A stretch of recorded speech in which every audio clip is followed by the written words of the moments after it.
Chapter 391. Initial Entry into the Crow Scout Tribe. There was no one around, only silence. It was late at night, and as soon as Meng Hao emerged from the teleportation, his body flashed and he was gone. He reappeared atop a tree off in the distance, whereupon he examined his surroundings. The wild giant and Gula were nowhere to be seen, which caused Meng Hao to frown.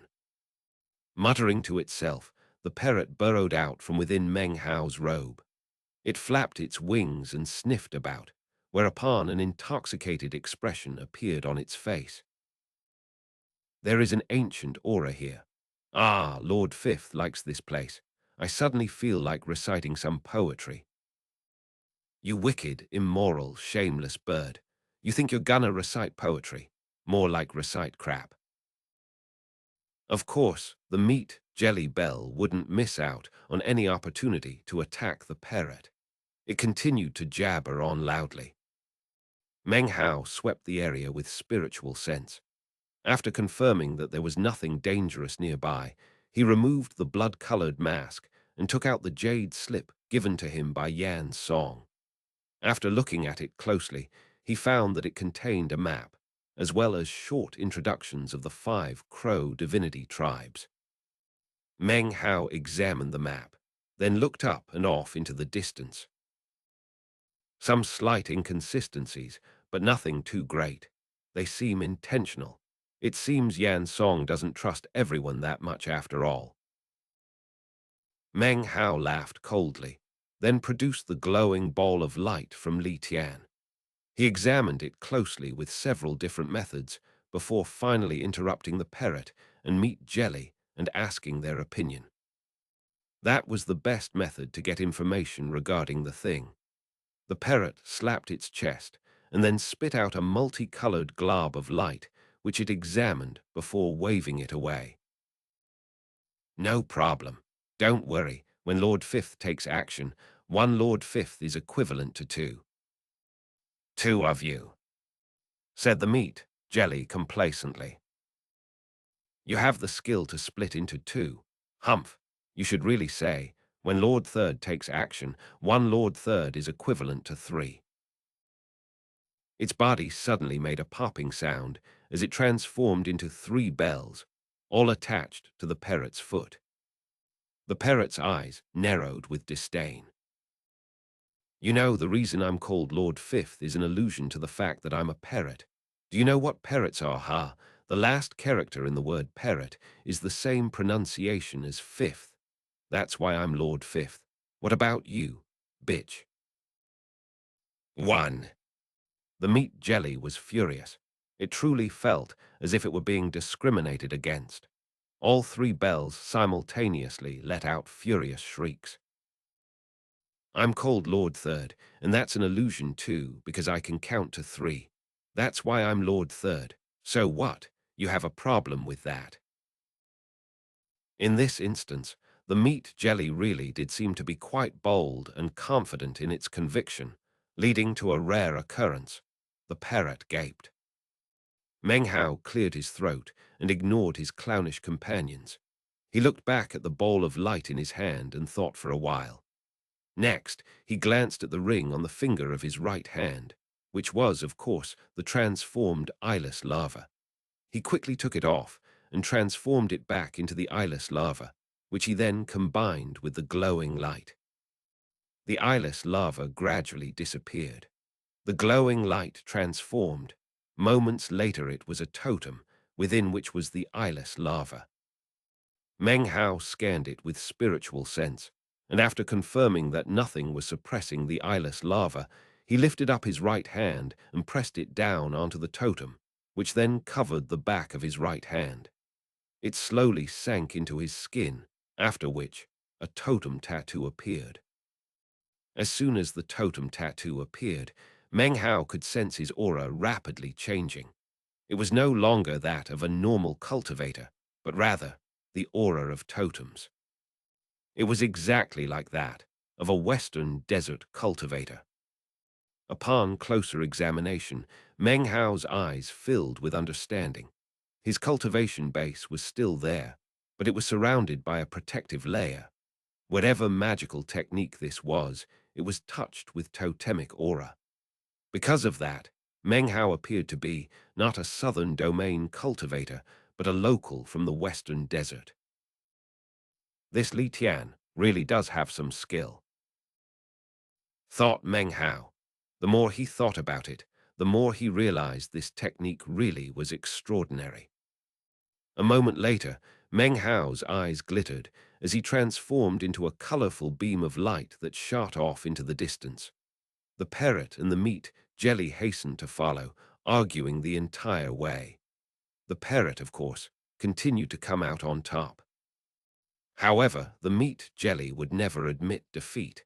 It continued to clamor on that it would convert the parrot and never lose. Meng Hao examined the introduction to the Crow Scout tribe from the Jade Slip. There wasn't much to it. The Crow Scout tribe is not the most inferior of the 5 tribes that originated in the Crow divinity tribe. He mused.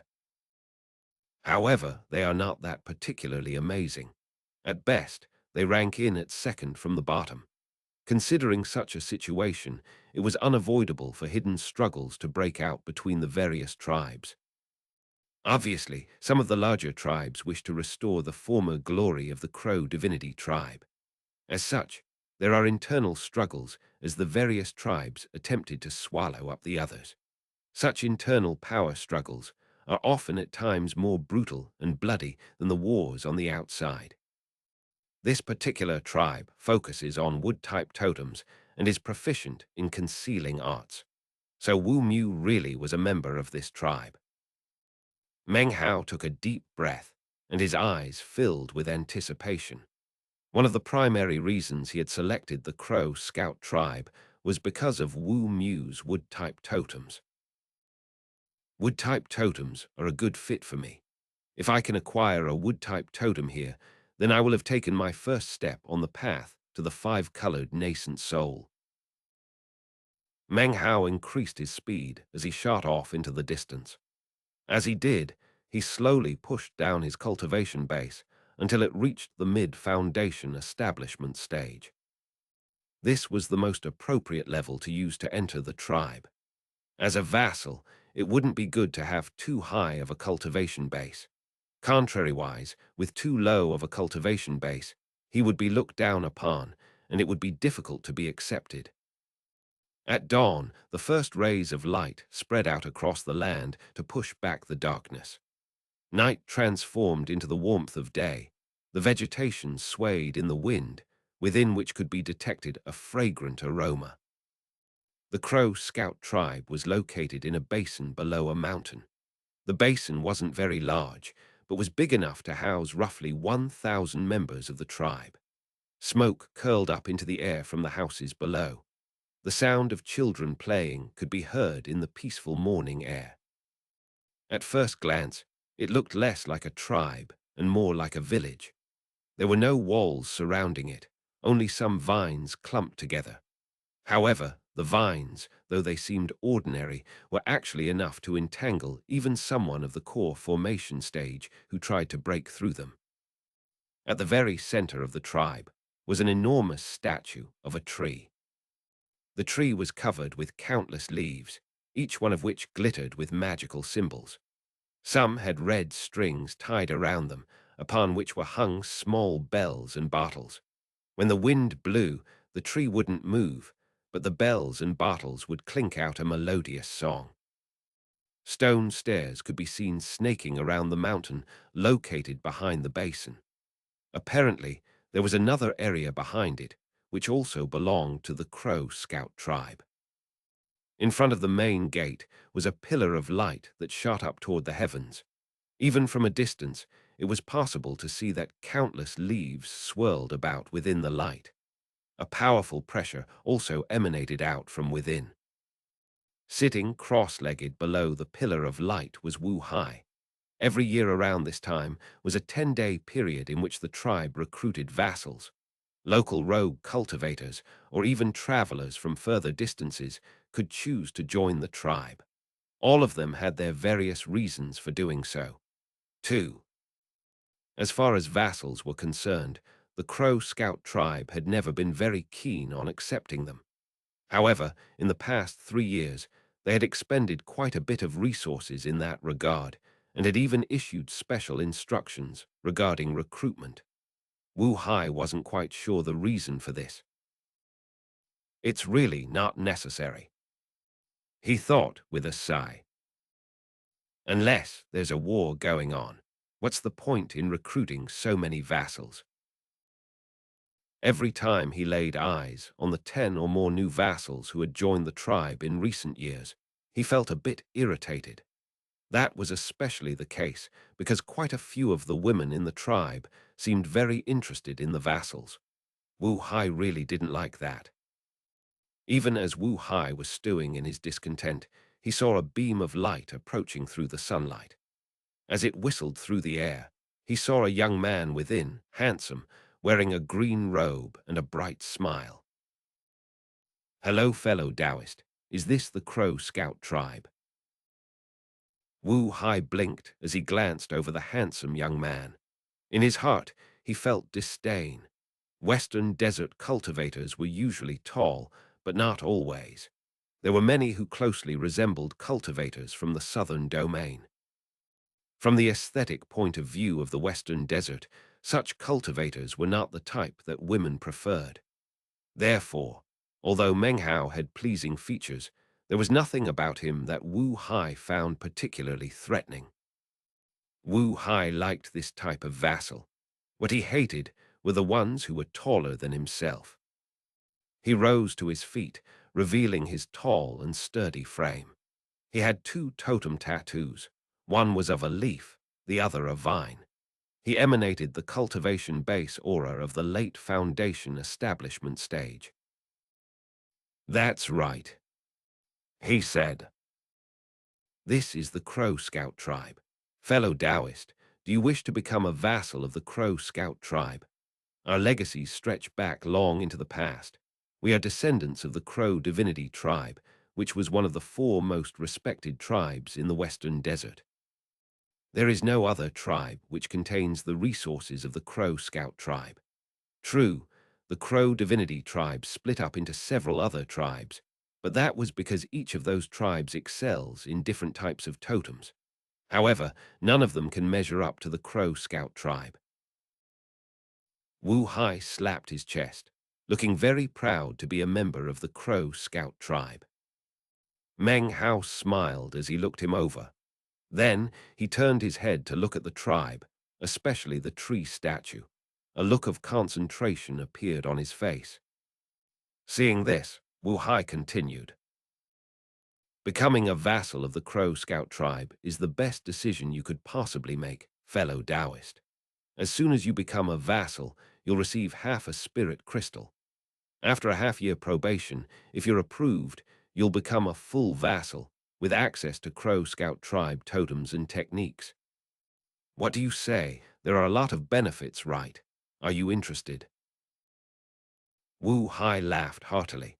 The words he'd spoken had been from the heart. It had been many years since the Crow Scout tribe had expended such thought and resources on recruiting vassals. It was just in the last 2 years that the stingy Greatfather and the others suddenly got so generous. Meng Hao was a bit taken aback. Before coming here, he had thought about the matter from a variety of angles and had prepared a whole series of explanations to ensure that he wouldn't blow his cover. Only after doing all of that had he actually come to the Crow Scout tribe. Now, though, it seemed that all of those preparations were pointless. Becoming a vassal of the tribe was so easy that Meng Hao almost couldn't believe it. It seemed all he had to do was nod, and he would become a vassal. It seemed almost too easy. Don't tell me the Crow Scout tribe isn't worried that people might come with ill intent, thought Meng Hao. A half-year probation, huh? Well, that must be the key. Even still, it seems unbelievable. His first reaction was to hesitate. As far as he was concerned, the matter just seemed too simple, so simple, in fact, that he felt uneasy. 1. This is a play on words that can't be translated into English. In Chinese, parrot is Chinese letter ying wu, and the number 5 is Chinese letter wu. As you can see, the pronunciation of Chinese letter and Chinese letter is both wu. 2. Wu Hai's name in Chinese is Chinese letter Wu Hai. Wu means crow, and is the same character from the name of the tribe. Hai means say. Chapter 392. The Great War of the Crow Divinity. This was completely different than what he had experienced in the southern domain and the Black Lands. It was almost like the people here were somewhat naive. No way, thought Meng Hao. Aren't the western desert cultivators supposed to be cruel and ruthless? I thought that because the land is barren, everything existed in a state of chaos. He really couldn't figure it out. Even as he hesitated, he suddenly saw a streak of light off in the distance. It transformed into a middle-aged man who wore a haughty expression. He was tall and strapping, and after landing, he immediately expressed his desire to become a vassal. Wu Hai seemed to have some apprehensions, but nonetheless, he handed the man a command medallion and then let him enter. Seeing this happen caused even more disbelief to fill Meng Hao's heart. Seeing Meng Hao continuing to hesitate, Wu Hai laughed and then said, "Fellow Taoist, you still haven't made up your mind. Come, join the Crow Scout tribe. Glory awaits you." Considering the level of my cultivation base, what exactly will I have to do if I become a Crow Scout tribe vassal? Asked Meng Hao, hesitation visible in his eyes. Fellow Taoist, your cultivation base is excellent. Generally speaking, vassals of the Crow Scout tribe have two options during their probationary period. The first is to become a battle cultivator and join the vassal corps. If you serve the tribe well in that capacity, your probationary period may even be shortened. The other option is to raise low-level neo-demons. I personally think that you are more suitable for the latter. What do you say? There's no danger involved in being a neo-demon kennelist. Furthermore, you also have the option of lessening the probation period if you do a good job raising the neo-demons. Besides, after officially becoming adults, all members of the tribe need neo-demons and will likely come to you for help. Brother, he said loudly, slapping his chest. Listen to Wu Hai, and you can't go wrong. An imperceptible flicker passed through Meng Hao's eyes when he heard the word neo-demon. He suddenly thought of the beasts and dragoneers he had seen back in Holy Snow City. After a moment's thought, he also recalled something from the Jade Slip with the introductions to the various tribes. In the Western Desert, the strength of a tribe was determined by three factors. The first was its manpower, the second was the number of neo-demons it possessed, and the third was the level of cultivation base of its powerful experts. Weakness in any of these areas would directly affect the overall power of the tribe. It also revealed the importance of neo-demons in the Western Desert. After considering these points, Meng Hao made his decision. Regardless of how unbelievably easy it was to become a Crow Scout tribe vassal, and even if there was some hidden secret lying therein, he was here. He had no real reason not to proceed. Just as he was about to nod in agreement, a tremor ran through his mind, and he looked up into the sky. Simultaneously, 4 prismatic beams of light could be seen whistling toward them through the air. Inside were 4 Western Desert cultivators who were all glaring at each other coldly, but were flying together nonetheless. Wu Hai also saw the 4 beams of light, and his expression suddenly changed. His voice urgent, he said to Meng Hao, "What do you say, bro? You need to decide quickly whether or not you want to join the Crow Scout tribe." Before he could even finish speaking, the 4 beams of light had arrived. "There's no need to answer so quickly, fellow Taoist. The Crow Soldier tribe is the best decision for you. Nonsense. The Crow Gloom tribe is the most powerful. Shut up, you two. The Crow Fighter tribe is the true successor of the Crow Divinity tribe. All four of the newly arrived cultivators appeared to be roughly 30 years of age.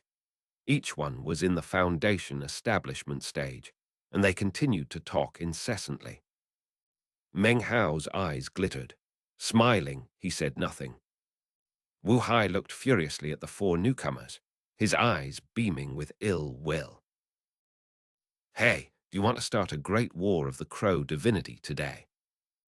He said, taking a step forward and emanating power from his cultivation base. The four newcomers laughed as they approached. Don't blame me. The Crow Fighter tribe found me first, and then we went around to the other tribes. After making a big circle, we came around here. Wu Hai was furious, but there was nothing he could do. He had actually participated in similar affairs quite a few times recently. Damn it, he thought. Whenever it comes time to recruit vassals, the tribes will go to any lengths to snatch vassals away from the others. They'll do anything, above board, sneaky, sometimes even both. One of the four once again spoke up. Fellow Taoist, don't listen to him. The Crow Flame tribe is the most powerful of all the tribes. If you become a vassal of the Crow Flame tribe, you will receive much better compensation than you will get here. Based on his experiences, it was easy for Meng Hao to understand what was going on between the tribes. With a slight smile on his face, he took 2 steps back, opting not to involve himself in the conversation. Fine, said Wu Hai with a cold laugh. Emanating power from his cultivation base, he slowly said. So, you do want to use a great war of the Crow Divinity to decide which tribe this fellow Taoist chooses. The other four exchanged glances, serious expressions filling their faces.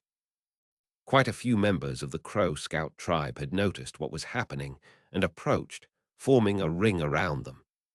No one made any moves, but rather had expressions of interest on their faces. It seemed this situation was not only something they were used to, but something they found amusing. Great War of the Crow Divinity, thought Meng Hao. Great, I can use this chance to see how these 5 particular tribes differ from each other. He once again backed up a few steps, curious as to why all of the surrounding tribe members had such relaxed expressions on their faces. The cultivator from the Crow Soldier tribe stepped forward suddenly and said, "The Crow Soldier tribe will go first this time." The Crow Soldier tribe was the first tribe to form after the dissolution of the Great Crow Divinity tribe. Our totem is a demonic soldier, and we are the inheritors of the Western Desert. In all the Western Desert, if the Crow Soldier tribe can't accomplish something, then who can? The tribe member from the Crow Fighter tribe stepped forward, his face filled with both determination and a bit of madness. The Crow Fighter tribe is the true successor of the Great Crow Divinity tribe. He cried. We hold the entire Western Desert in the palm of our hand. Who could possibly compete with us? Suddenly, some of the onlookers began to cry out curses. How brazen! Too shameless! How could you possibly describe your tribe in such terms? Meng Hao stood off to the side, his brow furrowed. It seemed this great war of the Crow Divinity was not going at all how he had expected it would. HMPH. It doesn't matter if you're the true successors or not. All I know is that before the Crow Divinity tribe even began its rise, only Crow Flame tribe existed. Our ancestor set the entire Western Desert aflame for 100,000 years. You people are all nothing. The only reason the Western Desert is even called the Western Desert is because of the existence of the Crow Gloom tribe. It wouldn't be here without us. As they continued to talk, Meng Hao's expression continued to grow stranger. Then he began to sigh inwardly. He finally realized that the reason everyone was gathered around was because this so-called Great War of the Crow divinity was nothing more than a bragging contest. There was no use of magical techniques or cultivation base. It was all boasting. Whichever tribe managed to brag good enough in front of the vassal. Meng Hao coughed slightly. He had never seen any sort of competition like this before. You people are nothing. The Crow Scout tribe is the inheritor of the Western Desert. We understand the cosmos. Our totem is a magnificent tree that supports the sky above the Western Desert. Wu Hai finished with a roar. In terms of both his wording and his style, he was obviously not equal to the others. As soon as the words left his mouth, sneers appeared in the eyes of the others. Inwardly, Meng Hao was shaking his head. Wu Hai's words showed that he didn't really understand the basic tenets of bragging. After Wu Hai finished speaking, Meng Hao cleared his throat, then clasped hands toward the group. Many thanks for the honor you have shown me, fellow Taoists. He said, unfortunately, my final decision is to join the Crow Scout tribe. He smiled and bowed to them. Wu Hai's expression instantly lifted. However, the faces of the other four were unsightly. Don't tell me you despise the Crow Flame tribe, fellow Taoist. Yeah, are you looking down on us? If we hadn't started the Great War of the Crow divinity, it wouldn't matter. But now that we have, if you pick a tribe, you have to state the reason why. All four of the others were now staring at Meng Hao, looking annoyed. A slightly bashful look appeared on Meng Hao's face. He now felt obliged to help these people to understand what bragging truly was. Bragging was something that was eternally a part of heaven and earth. It had existed for as long as life itself. No person could escape its talons. No cultivator alive could resist its enticement. It was omniscient. After all, its existence was eternal. Meng Hao cleared his throat. The bashfulness on his face was now covered with a layer of something that looked like holiness. The reason I picked the Crow Scout tribe is because it supports the sky above the Western Desert.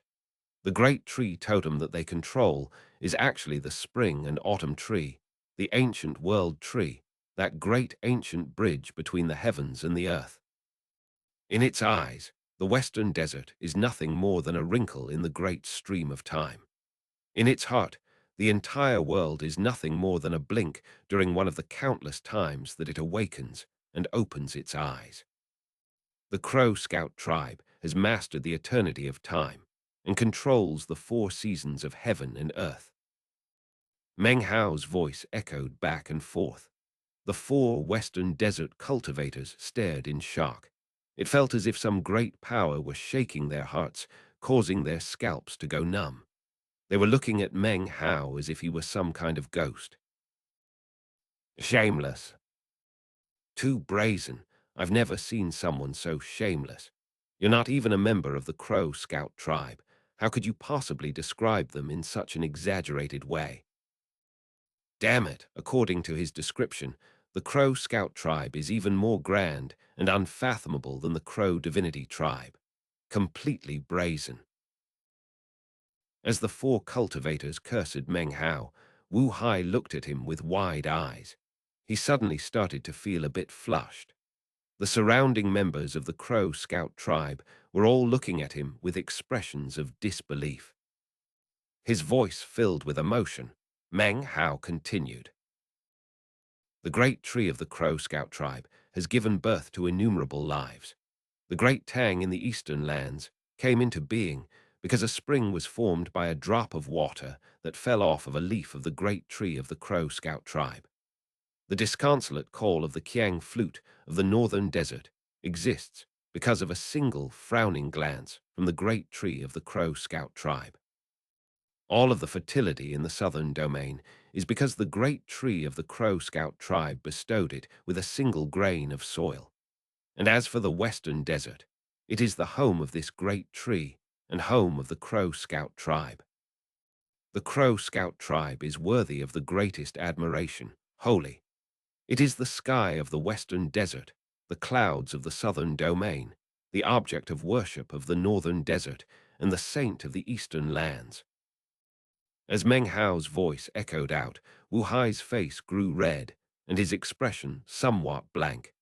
A single question filled his mind. Is he really talking about the Crow Scout tribe? It wasn't just him that was thinking this. It was all of the Crow Scout tribe members. Each and every one had strange looks on their faces and couldn't help but feel a bit excited. Chapter 393. The Path of the Dragoneer. Two old men stood at the peak of the mountain that belonged to the Crow Scout tribe. They were currently looking down at the scene playing out below. Both had white hair, but radiated extraordinary vigor. Each had 4 glittering totem tattoos which stretched out over their bodies, to the point where even their faces were covered. Ha ha ha, what a genius! Well played, well played. This kid really has a way with words. What a sharp tongue.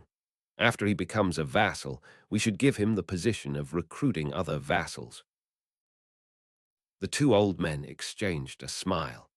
Actually, Meng Hao's performance wasn't something they would remember deeply. Every year during vassal recruiting, members of the junior generation would participate in the so-called Great War of the Crow divinity. Other tribe members were always more than happy to observe the excitement. Sometimes, listening to the members of the junior generation bragging and boasting was just pure entertainment. Meanwhile, back down below, "Too brazen!"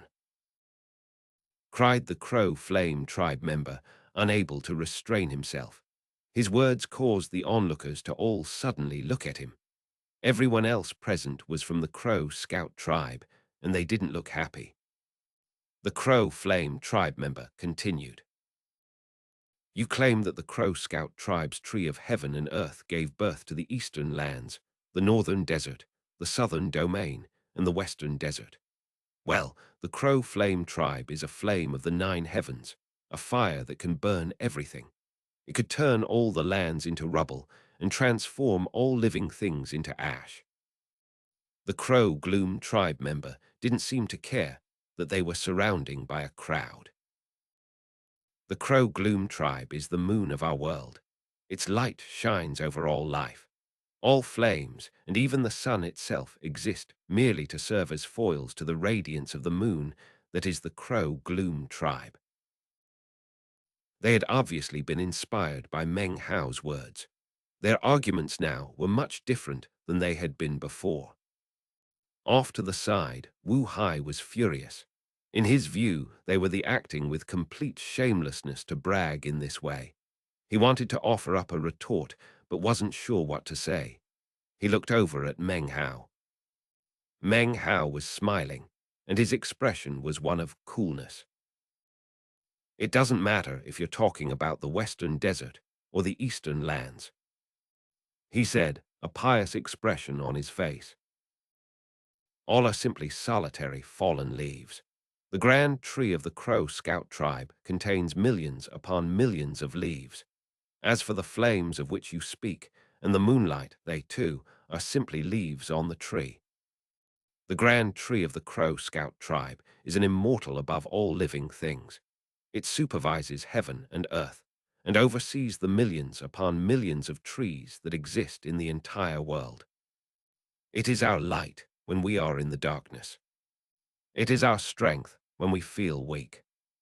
It is our comfort when we wish to grieve. It is our wisdom when we are perplexed. It is our hope when we feel despair. It is our shield when we face evil. It provides safety when we charge into war." Everything was quiet as all the onlookers stared blankly. Wu Hai, the surrounding Crow Scout tribe members, as well as the 4 representatives from the other tribes, were all the same. In fact, the two old men at the peak of the mountain were also stunned. Everyone had strange expressions on their faces. The four cultivators from the opposing tribes felt their brains spinning and couldn't think of a single word to say. Normally speaking, they counted themselves as experts in the great war of the Crow divinity. However, they were now astonished to discover that bragging had realms beyond even them. They had been rendered utterly speechless. Therefore, continued Meng Hao, I choose to join the Crow Scout tribe. I will bow to the immortal who oversees millions upon millions of leaves. I will bathe in his light, and then spread that light to every corner of the western desert. Let all people in the world call him immortal. Let the great tree come. His will shall be done on earth as it is in heaven. Meng Hao took a deep breath as his words echoed back and forth amidst the silence of the tribe. Everyone around had looks of complete disbelief covering their faces. Wu Hai was trembling. It seemed he had discovered the path he wished to tread in the future. He would memorize the words he had heard just now. From now on, whenever he participated in the great war of the Crow divinity, he would be invincible. No one would be his match. He could even look down on the Crow divinity. His expression filled with piety, Wu Hai called out in a loud voice, let all people in the world call him immortal. Let the great tree come. His will shall be done on earth as it is in heaven. The faces of the four other cultivators were extremely unsightly. They exchanged grim glances and then sighed. With final hateful looks at Meng Hao and Wu Hai, they turned, transforming into colorful beams of light that shot off into the distance. As they left, the surrounding Crow Scout tribe members looked over at Meng Hao with strange expressions. After a long moment, they began to disperse.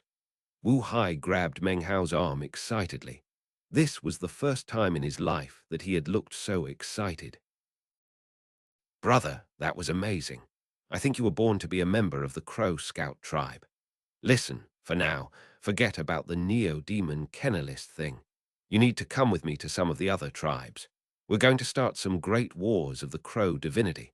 I truly believe that we can spread the will of the great tree throughout all creation. His eyes shone with an unprecedented glow, one of devoutness as well as indescribable stubbornness. It actually bordered on madness. Seeing this, Meng Hao felt incredibly strange. He can't possibly actually believe it, can he? He thought to himself. It was only after a multitude of explanations, along with solemn usage of the phrases regarding the great tree being an immortal, that Meng Hao was able to extricate himself from Wu Hai. He went with some other tribe members to perform a series of formalities that were required for new vassals. Finally, he was given a stone tablet and escorted to the area behind the mountain.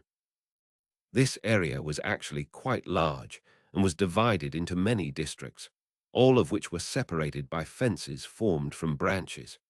Without the proper identification medallion, it would be difficult to pass from one district into another. The district in which the low-level neo-demons were raised was actually relatively remote in comparison to the other areas. As soon as he arrived, Meng Hao smelled an odd odor. It was a strange, acrid smell that seemed to be a mixture of excrement and sweat. The Crow Scout tribe member next to him frowned and squeezed his nose shut as he led Meng Hao forward. Obviously, were it not for the admiration he felt toward Meng Hao because of his performance earlier, he would never have personally escorted him here. He could have called for someone to lead Meng Hao, but instead did it himself. The difference between the two was clear. As they walked along, a variety of howls and shrieks could be heard. This was obviously a location where large numbers of neo-demons were reared. Eventually, they reached a very out-of-the-way location and a crude courtyard. They stopped, and his escort called out. Moments later, the courtyard door opened and an old man emerged. He wore a long robe made of sackcloth and was somewhat dirty. As he looked them over, the Crow Scout tribe member introduced Meng Hao.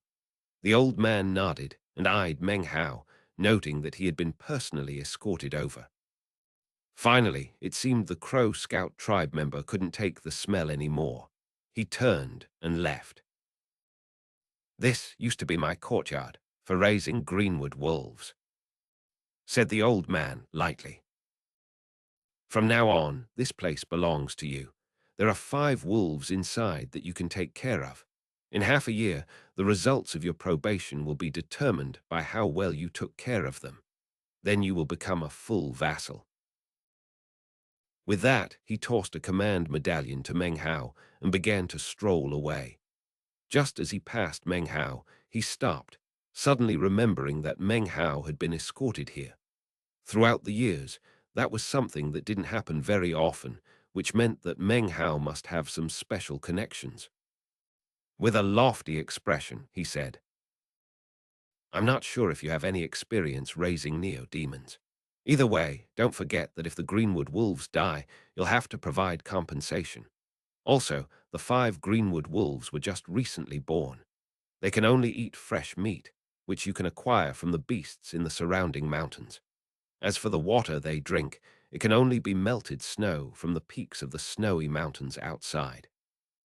In addition, you must mix some tree-nurturing grass into their food. You can find that type of grass in the mountains also.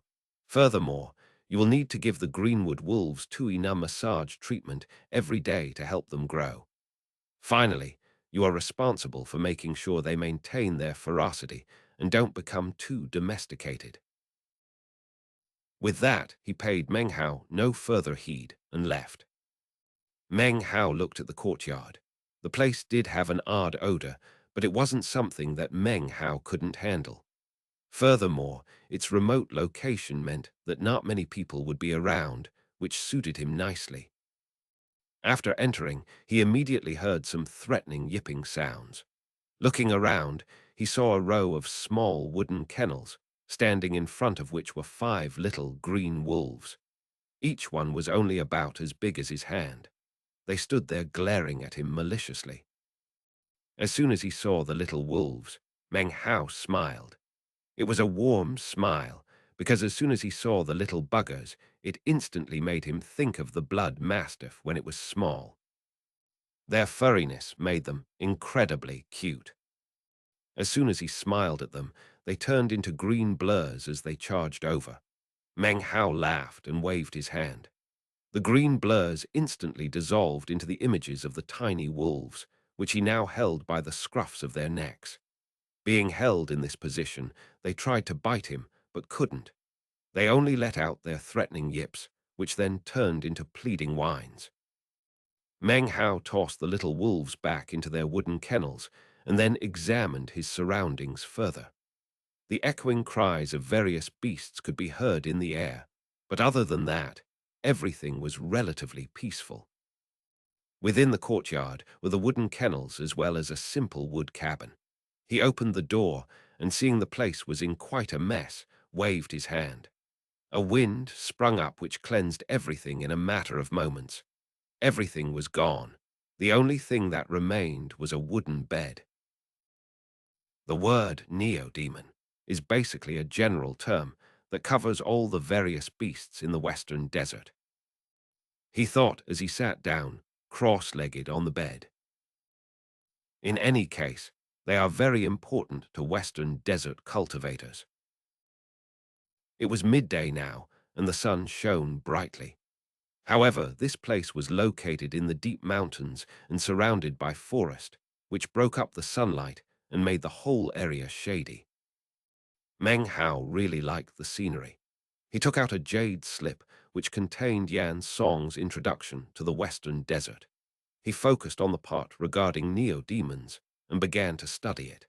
Combined with the understanding he had gained in the Black Lands, it only took about half a day before he raised his head from the jade slip. He was now relatively familiar with neo-demons. Neo-demons are a very important part of tribal culture in the western desert. The number of neo-demons a tribe possesses determines how flourishing the tribe is considered to be.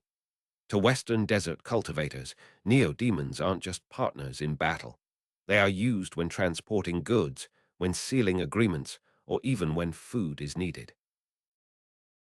Meng Hao's eyes gleamed with understanding. If necessary, low-level neo-demons could even be used as food. That part Meng Hao understood immediately. Ordinary totem cultivators can use totems to harness the power of neo-demons. However, when it comes to actually controlling neo-demons, that is something that can only be done by dragoneers. Only they can control large numbers of neo-demons. In fact, a low cultivation base can be made up for in such a way. Of course, dragoneers don't just fight with neo-demons, they raise them. In fact, they also use a variety of different techniques when it comes to training and even killing them. So that's why the Western desert cultivators mistakenly thought that I was a dragoneer when they saw my poison at work outside of Holy Snow City. Furthermore, they mistakenly took the illusory image of the flying rain dragon to be a heavenly neo-demon. Meng Hao's eyes continued to glitter with enlightenment. This chapter was sponsored by Jacob Lovatt, Michael Oragwu, Telef Amdal, Christopher Choi, and Patrick Walsh. Chapter 394. The Demon Nurturing Pill Causes a Furor. Meng Hao continued to peruse the jade slip. Neo-demons are very unique. They're initially broken up into 9 levels. The first 3 are equivalent to the qi condensation stage. The middle 3 are similar to foundation establishment, whereas the final 3 are like core formation. Neo-demons which possess power equivalent to nascent soul cultivators are earthly neo-demons. Earthly neo-demons are relatively uncommon.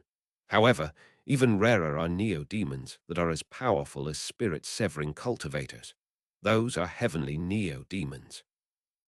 Meng Hao thought back to the flying rain dragon and how people had assumed it was a heavenly neo-demon. Now it made more sense. Above heavenly neo-demons is a 12th level, as rarely seen as phoenix feathers and killin horns. Neo-demons like that are totems, and are as powerful as the Tao-seeking stage, only a step away from being immortal. Do totems really come from immortals? Thought Meng Hao. He thought back to all the totems he had seen and studied, and also of the great tree in the Crow Scout tribe. Suddenly, an image appeared in his head of an ancient totem composed of the magical symbols of the celestial soil. He shook his head. Maybe that's only where some totems come from. In any case, when it comes to totems, there are weak and strong ones. He suddenly looked up from the jade slip toward the 5 little greenwood wolves, who sat sitting, trembling in their wooden kennels. Newborn wolves who have level 1 power. These greenwood wolves have pretty good latent talent. Beasts like these would be relatively rare in the southern domain. It seems the western desert really is a suitable place for neo-demons to exist. He closed his eyes to sink into contemplative meditation. Late in the night, Meng Hao suddenly began to hear various whimpering and crying sounds. They turned into howls that sounded almost like the tantrum of a child. They started out slowly, but by the time dawn lit the sky, the cries were continuous. The sound of it was now mournful, as if filled with discontent at the most unjust thing in all heaven and earth which had occurred. Meng Hao's brow was furrowed as he opened his eyes. The sky above was hazy as he looked out at the kennels in the courtyard. The 5 little green-colored wolves were currently scratching frantically at the door of the kennel area. They were even gnawing at the wood, their eyes shining green. They were hungry. They let out continuous anguished howls, and their bodies shivered weakly. Most melodramatic of all was that the door was half gnawed away. "Oh, shut up," said Meng Hao, glaring at them. The 5 little wolves instantly shrank back, looking anxiously at him with their huge, glittering eyes. They appeared to feel wronged and also starving. From the moment they had been born until now, they had never gone hungry for an entire day. The feeling of hunger filled them with fright. Meng Hao's scolding made them feel completely maltreated. 5 little wolves and 1 person looking at each other underneath the hazy sky. After the space of about 10 breaths had passed, however, the 5 little wolves once again began to let out mournful howls. They were being abused. They were hungry. They had never gone a day without eating before, and now they were being scolded by Meng Hao. Their high-pitched sobbing rose up into the sky, and their little bodies shivered as if with cold. Some of them even had wood chips on their mouths. Seeing this, Meng Hao rose to his feet and walked over. As he neared, the little greenwood wolves pressed up against the door to their kennel area, staring anxiously at Meng Hao and wailing as loud as they could. Meng Hao reached out and grabbed one of the little wolves. The others suddenly seemed to get extremely nervous and shrank back into the corners of their kennels. The little greenwood wolf that Meng Hao had grabbed had a white mark on its head. It wasn't very obvious at first, but if you looked closely, it was clearly visible. After picking up the little wolf, it began to cry out miserably and tremble. Its wide eyes were filled with helplessness and fear. Still howling. I think you were howling the loudest just now. He glared commandingly down at the little wolf. The little greenwood wolf with the white scar continued to let out victimized yips. Meng Hao could hear grumbling of its stomach. He reached out to touch it and found that its stomach really did seem to be completely empty. He cleared his throat abashedly. It seems I forgot that they're not the blood mastiff. They actually need to eat. It really had completely skipped his mind. The blood mastiff didn't need to eat, and Meng Hao had long since reached the state where he abstained from food. The little wolf could sense that Meng Hao's attitude had changed and instantly began to howl even louder. The pained expression in its eyes became even more obvious. Meng Hao suddenly felt a bit guilty. Okay, stop crying," he said, stroking the little wolf's fur. "It's my fault, okay? Just hold on a bit, I'll get you something to eat." He put it back into the kennel and then immediately turned and hurried out of the courtyard. Recalling the words spoken by the old man as he left, he headed off toward the mountains. He returned at midday, a forced smile on his face. After entering the courtyard, he saw the 5 little wolves laying there listlessly in their hunger. He hurried over, going from kennel to kennel. After prodding each little wolf awake, he picked up their wooden feeding bowls and then produced some of the food he'd acquired that morning and put it inside for them to eat. As soon as the little wolves smelled the fresh meat, all the latent power in their bodies seemed to explode out as they charged forward and began to gulp it down. Meng Hao stood off to the side watching. He basically hadn't accomplished anything the entire morning other than searching around to find some food. This was going to be a problem. I'm not sure how the other cultivators raise their neo-demons, but if I have to keep doing this, it's going to be really inconvenient. Meng Hao frowned. However, thinking back to the plaintive howls of the little wolves, he realized that he couldn't possibly allow them to starve to death. He watched as the little wolves quickly consumed the food that he had spent the morning acquiring. Then they started to howl again. Suddenly he felt a headache coming on. "You guys are all little patriarchs," he said with a sigh. He quickly produced some water to give them. After lapping it up, their expressions were that of content. They immediately ignored Meng Hao and started to play. Meng Hao looked up at the afternoon sky, then went back to his wood cabin, where he sat down cross-legged to think. After a moment, his eyes suddenly opened wide and were filled with a bright glow. Even though they're neo-demons, they still have cultivation bases. Since they do, then I can start feeding them medicinal pills at any time. In the Western desert, they view medicinal pills as precious treasures and don't use them often. Of course, they wouldn't feed them to low-level neo-demons. It was at this point that he thought of the demon-nurturing pill of the Frigid Snow clan. 1. The pill formula for the demon-nurturing pill was very strange. In fact, medicinal plants only made up a small portion of the formula. The rest of the ingredients required refinement of the blood and flesh of various high-level neo-demons. Originally, Meng Hao had been a bit confused by this, but now it made sense. The Frigid Snow clan used to be one of the most powerful clans in the Western Desert. They produced generation after generation of Grand Dragoneer. The reason for that surely had to do with their secret Dragoneer technique, along with some special medicinal pill formulas.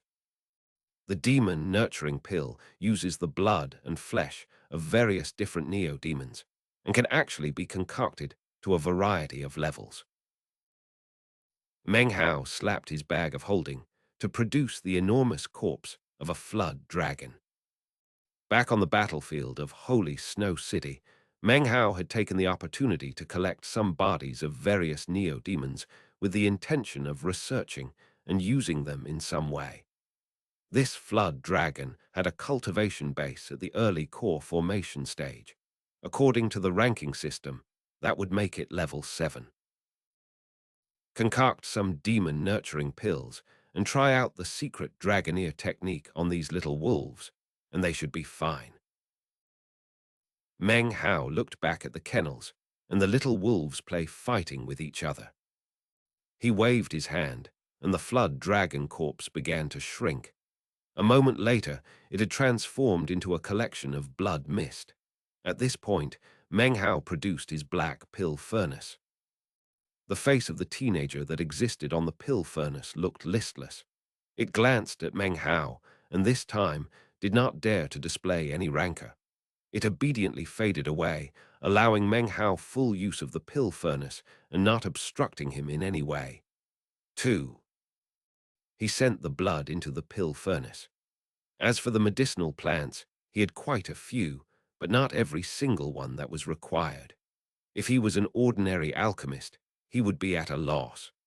However, being a grandmaster of the Tao of alchemy, he was able to extract medicinal properties from other medicinal plants that he combined together to meet the requirements of the formula. Medicinal plants emerged, and Meng Hao continued to concoct until late in the night. He held the pill furnace in his right hand, heating it with the invisible ever-burning flame and staring into it as he made occasional adjustments. This was his first time concocting a demon-nurturing pill, so time went by relatively slowly. The following morning at dawn, the 5 little wolves started to howl in hunger once again. Meng Hao's eyes glittered brightly as he slapped the pill furnace. It let out a booming sound, and then a red-colored medicinal pill shot out. The instant it appeared, the image of a snarling flood dragon could also be seen inside it. It seemed as if the flood dragon wanted to take control of the medicinal pill and fly away with it. However, Meng Hao reached out and grabbed the pill. No matter how it struggled, it wasn't able to escape his grip. 80% medicinal strength. There's still room for refinement. Meng Hao tossed the pill back into the pill furnace and began to use the alchemy Tao transmutation incantation to further refine it. After 2 hours passed, a deep red medicinal pill emerged that emitted no medicinal aroma. However, as soon as it appeared, a smell began to waft out that cultivators would not be able to detect, but that neo-demons could. They could clearly smell it, and as soon as the aroma appeared, the 5 little wolves stopped their howling and suddenly looked over. They pushed up against the kennel door, staring through the cracks at the pill in Meng Hao's hand. Their bodies trembled, and they seemed to be on the verge of going crazy. They started bashing against the door, as if they were willing to die to get a hold of the pill. At the same time, in all the surrounding areas of the Crow Scout tribe that were devoted to raising neo-demons, which included roughly 100 courtyards, roars began to sound up.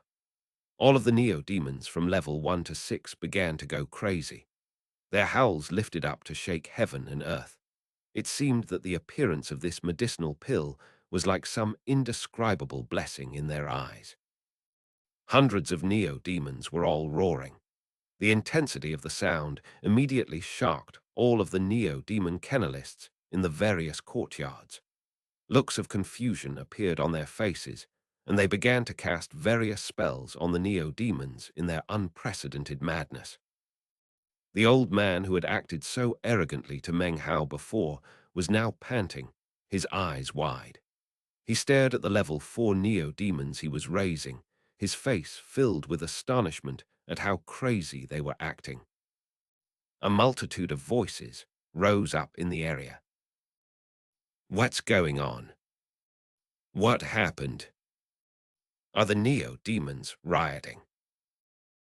1. Meng Hao bought the demon nurturing pill formula with his battle achievements in chapter 370. 2. He acquired the black pill furnace during the violet furnace Lord trial by fire in chapter 281. The furnace initially resisted him, making it impossible for him to use. Later, he handed it over to the meat jelly in chapter 295. Eventually, he forced it to capitulate when he concocted the perfect gold core pill in chapter 336. Chapter 395 really set something off. As the sound rose up into the air, Meng Hao's eyes glittered. He could sense the mania that had arisen because of the demon nurturing pill. He glanced down at the pill and then looked over at the 5 little green-colored wolves. Then he reached out his left hand and pushed it down onto the ground. As he did, an invisible shield sprang into being that covered the several dozen-meter area around him. It immediately cut off the strange qi that the neo-demons could sense, but the cultivators couldn't. However, his actions were a bit too late. Even as the shield appeared, 7 or 8 booms could be heard as nearly 20 different types of neo-demons suddenly appeared nearby, roaring.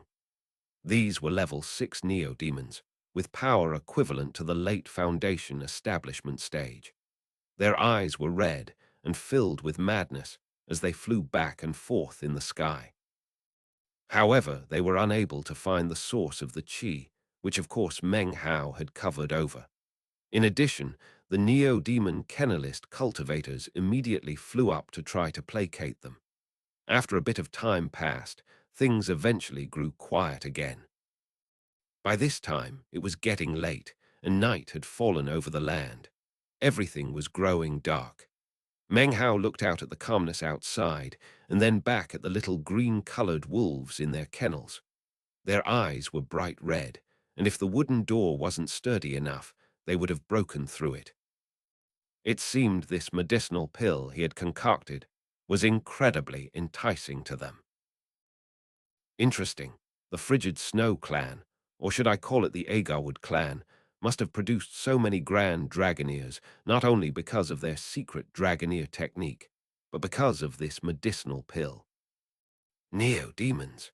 That time ago back in the Black Lands, I absorbed demonic qi using the art of righteous bestowal. That's why that woman from the Western Desert thought I was a demon lord. Demonic qi really is bizarre. There must be some connection between all of these things. After thinking about the matter for a while, he duplicated some demon-nurturing pills and then suddenly pointed down toward the ground. 1. Righteous bestowal. Immediately, invisible demonic qi seethed up, although not too much. Meng Hao only stirred the demonic qi in a roughly 300-meter wide area. The demonic qi rushed over to swirl around Meng Hao's finger. He looked over to find strange expressions on the faces of the 5 little wolves. It almost seemed as if the enticement they felt because of the demon-nurturing pill had lessened. They were all staring dead at Meng Hao. His eyes flickered. Muttering to himself for a moment, he put the medicinal pills away and then dispelled the invisible shield that surrounded him. He silently sent the spiritual sense of his peak-perfect gold core out in all directions. There was no neo-demon or cultivator who could possibly sense this spiritual sense. With his spiritual sense, he could see all of the hundreds of neo-demons in the area. They seemed restless, but not crazy like they had been before. Interesting. Meng Hao thought for a moment, whereupon a completely audacious plan sprung into his mind. He set up the shield again, then produced a demon-nurturing pill. His eyes glinting, he took the demonic qi that was swirling around his finger and tapped it onto the medicinal pill. Doing this required no pill furnace. His invisible alchemic flame gradually fused the demonic qi into the medicinal pill. As soon as that happened, the silence of the night was broken as the 100 neo-demon kennelist courtyards all erupted with roars. This was despite the shield that Meng Hao had put up. The level of the frenzy vastly exceeded that from before. Roaring echoed out, an indescribable howling that shook everything. This was not just a handful of neo-demons roaring, it was all of them. In a split second, a shocking roar filled the entirety of the Crow Scout tribe. The sound of it vastly exceeded that of the riot caused by the first pill. Wu Hai was there among his fellow tribe members, a blank look on his face. He wasn't sure what was happening, nor did anyone else around him. What could possibly make all the neo-demons act in this way? Within the Crow Scout tribe, one tribe member after another woke up and was instantly shocked. All of the neo-demons are roaring. What happened? What's going on over in the neo-demon kennelist district? Something must have happened. This is impossible. This is hundreds of neo-demons all roaring together. However, even in the midst of their shock, the tall mountain which separated the front area of the tribe from the neo-demon kennelist district in the rear was suddenly split by one shockingly powerful roar after another. In total there were 5. The roars filled the air and echoed out as 5 beams of light shot up. Within each was a neo-demon dozens of meters long. 3 were green wolves, 1 was a black turtle, and the last was a ferocious green-colored tiger. The power emanating from these 5 neo-demons was shockingly equivalent to the late core formation stage. These were level 9 neo-demons. The roars they emitted mixed together with those of the hundreds of other neo-demons to create a massive sound that rose up to the heavens. If that were all there were to it, it wouldn't be a big deal. However, as the shocking roar lifted up into the sky, within the thousands of members of the Crow Scout tribe, many tribe members' faces suddenly filled with astonishment. At this very moment, the totem tattoos on their bodies began to burn. The neo-demons that had already been bonded to them suddenly magically appeared, roaring to the skies as they charged forward. The sight of it was astonishing to the extreme. Nearly half of the thousands of tribe members watched as their totem tattoos began to glow, and then neo-demons popped out, roaring. My Greenwood wolf is out of control. Damn it, my Phoenix hawk is going crazy. Just what is going on? Is this a neo-demon revolt? Buzzes of conversation filled the air. One by one, the cultivators who had bonded neo-demons flew into the air. As they did, a dozen or so powerful figures shot up from the mountain toward the neo-demons. It's the elders, even they showed up. The elders are usually busy with tribal affairs. They hardly ever come out, but here they are. The events of this night would be engraved in the hearts of the members of the Crow Scout tribe for the rest of their lives. People began to cry out in alarm as a roaring sound suddenly emanated out from the top of the mountain, a sound which many of them hadn't heard for a very, very long time. As the roaring echoed out, the mountain shook and the earth around it quaked. Suddenly, a tree branch flew out. It was ancient and withered, and emanated a profoundly archaic qi. The branch flew out, emanating a flickering green glow, which then transformed into a roughly 9-meter tall treant. The treant's face was ancient, and its body was formed from an incredibly thick tree branch which was covered with a vast quantity of dried leaves. It seemed to be in the decline of power. It hovered there in midair, and then let out a massive roar. The instant the roaring began, the faces of all the Crow Scout tribe members filled with astonishment and disbelief. Panting, they dropped to their knees. In addition to all of this, 3 more figures suddenly flew out from the mountain. Each one had a cultivation base at the nascent soul stage, and one was in the mid-nascent soul stage. They immediately shot toward the treant, and as they did, the Crow Scout tribe members below recognized them. One was the great father of the tribe, and the other 2 were high priests. Priests and great fathers were the pinnacle of power in any tribe. "Greetings, O ancestor Greenwood," said the great father, an old man. As for the 2 high priests, they wore long, enveloping green robes that hid their features. However, all 3 of these people emanated powerful qi, and yet looks of apprehension and fear could be seen in their eyes. It had been roughly 2 60-year cycles since they had seen the Greenwood ancestor. It was with shocked hearts that they clasped hands and bowed toward the treant. "Demon, I sense a demon," said the enormous treant. It let out a roar which echoed out, instigating even more roaring from the Crow Scout tribe's neo-demons. The 5 tribes that had once made up the Crow Divinity tribe surrounded a restricted area in the center of them all, almost like the 5 fingers of a hand. It was at this moment that in the next tribe over, the Crow Soldier tribe, all of the neo-demons lifted their heads up into a roar. The Crow Soldier tribe was a metal-type tribe, so the vast majority of their neo-demons were also made from metal. Flying swords, magical treasures, and even giant metal golems. All of them suddenly flew out of control, as did the other neo-demons that the tribe members had branded to exercise control over. One by one, they flew up into the air.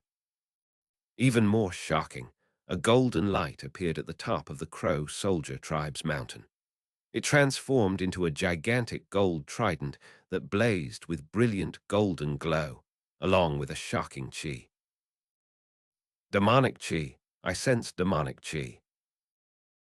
Qi exploded out simultaneously as the neo-demons of the Crow Fighter tribe, Crow Flame tribe, and the Crow Gloom tribe began to roar.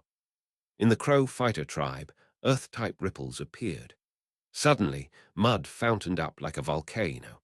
It floated there in midair, a mud lake hundreds of meters in diameter. Within the Crow Flame tribe, a sea of flame shot through the air, within which was an enormous flaming black horse. It stared with scarlet eyes toward the Crow Scout tribe. Within the Crow Gloom tribe, a vapor emanated out, turning into clouds and rain. At this point, all of the tribe members of the 5 tribes, the elders, priests, great fathers, all stood there, their minds filled with unprecedented trembling. The nascent soul patriarchs who had infiltrated these other tribes also stood there in absolute shock, filled with various speculations about what was going on. As the shock rippled through the various tribes, Meng Hao's face was also surprised. He too had sensed how shocking the qi was. "Wow, I really set something off this time." He had long since begun to attempt to seal the pill, but nothing was working. Not even putting it into his bag of holding did the trick. It was almost like the protective shield around him didn't even exist. He could clearly sense that he had at the most 20 breaths worth of time before all the fearsome things in the outside would be able to determine his exact location. It was at this time that an even greater development occurred. An incredible pressure suddenly appeared. This chapter was sponsored by Anonymous, Rudolph Areola, Arvind K. Cutty, Yanwa Yapatra, Christian Kastberg, and Anan. 1. The woman called Meng How a Demon Lord in Chapter 324. Chapter 396. A Real Demon Nurturing Pill. A new sound could be heard from deep within the endless, forested mountains. The roar drifted out, seemingly filled with the power to rip everything into shreds. It sounded like bolts of lightning fighting each other, which then coalesced into a howl, and then a voice. Outlander. The voice sounded like countless other voices combined together. The strangest thing was that anyone who heard it could tell that this was not the roar of a cultivator. No, this voice was not human.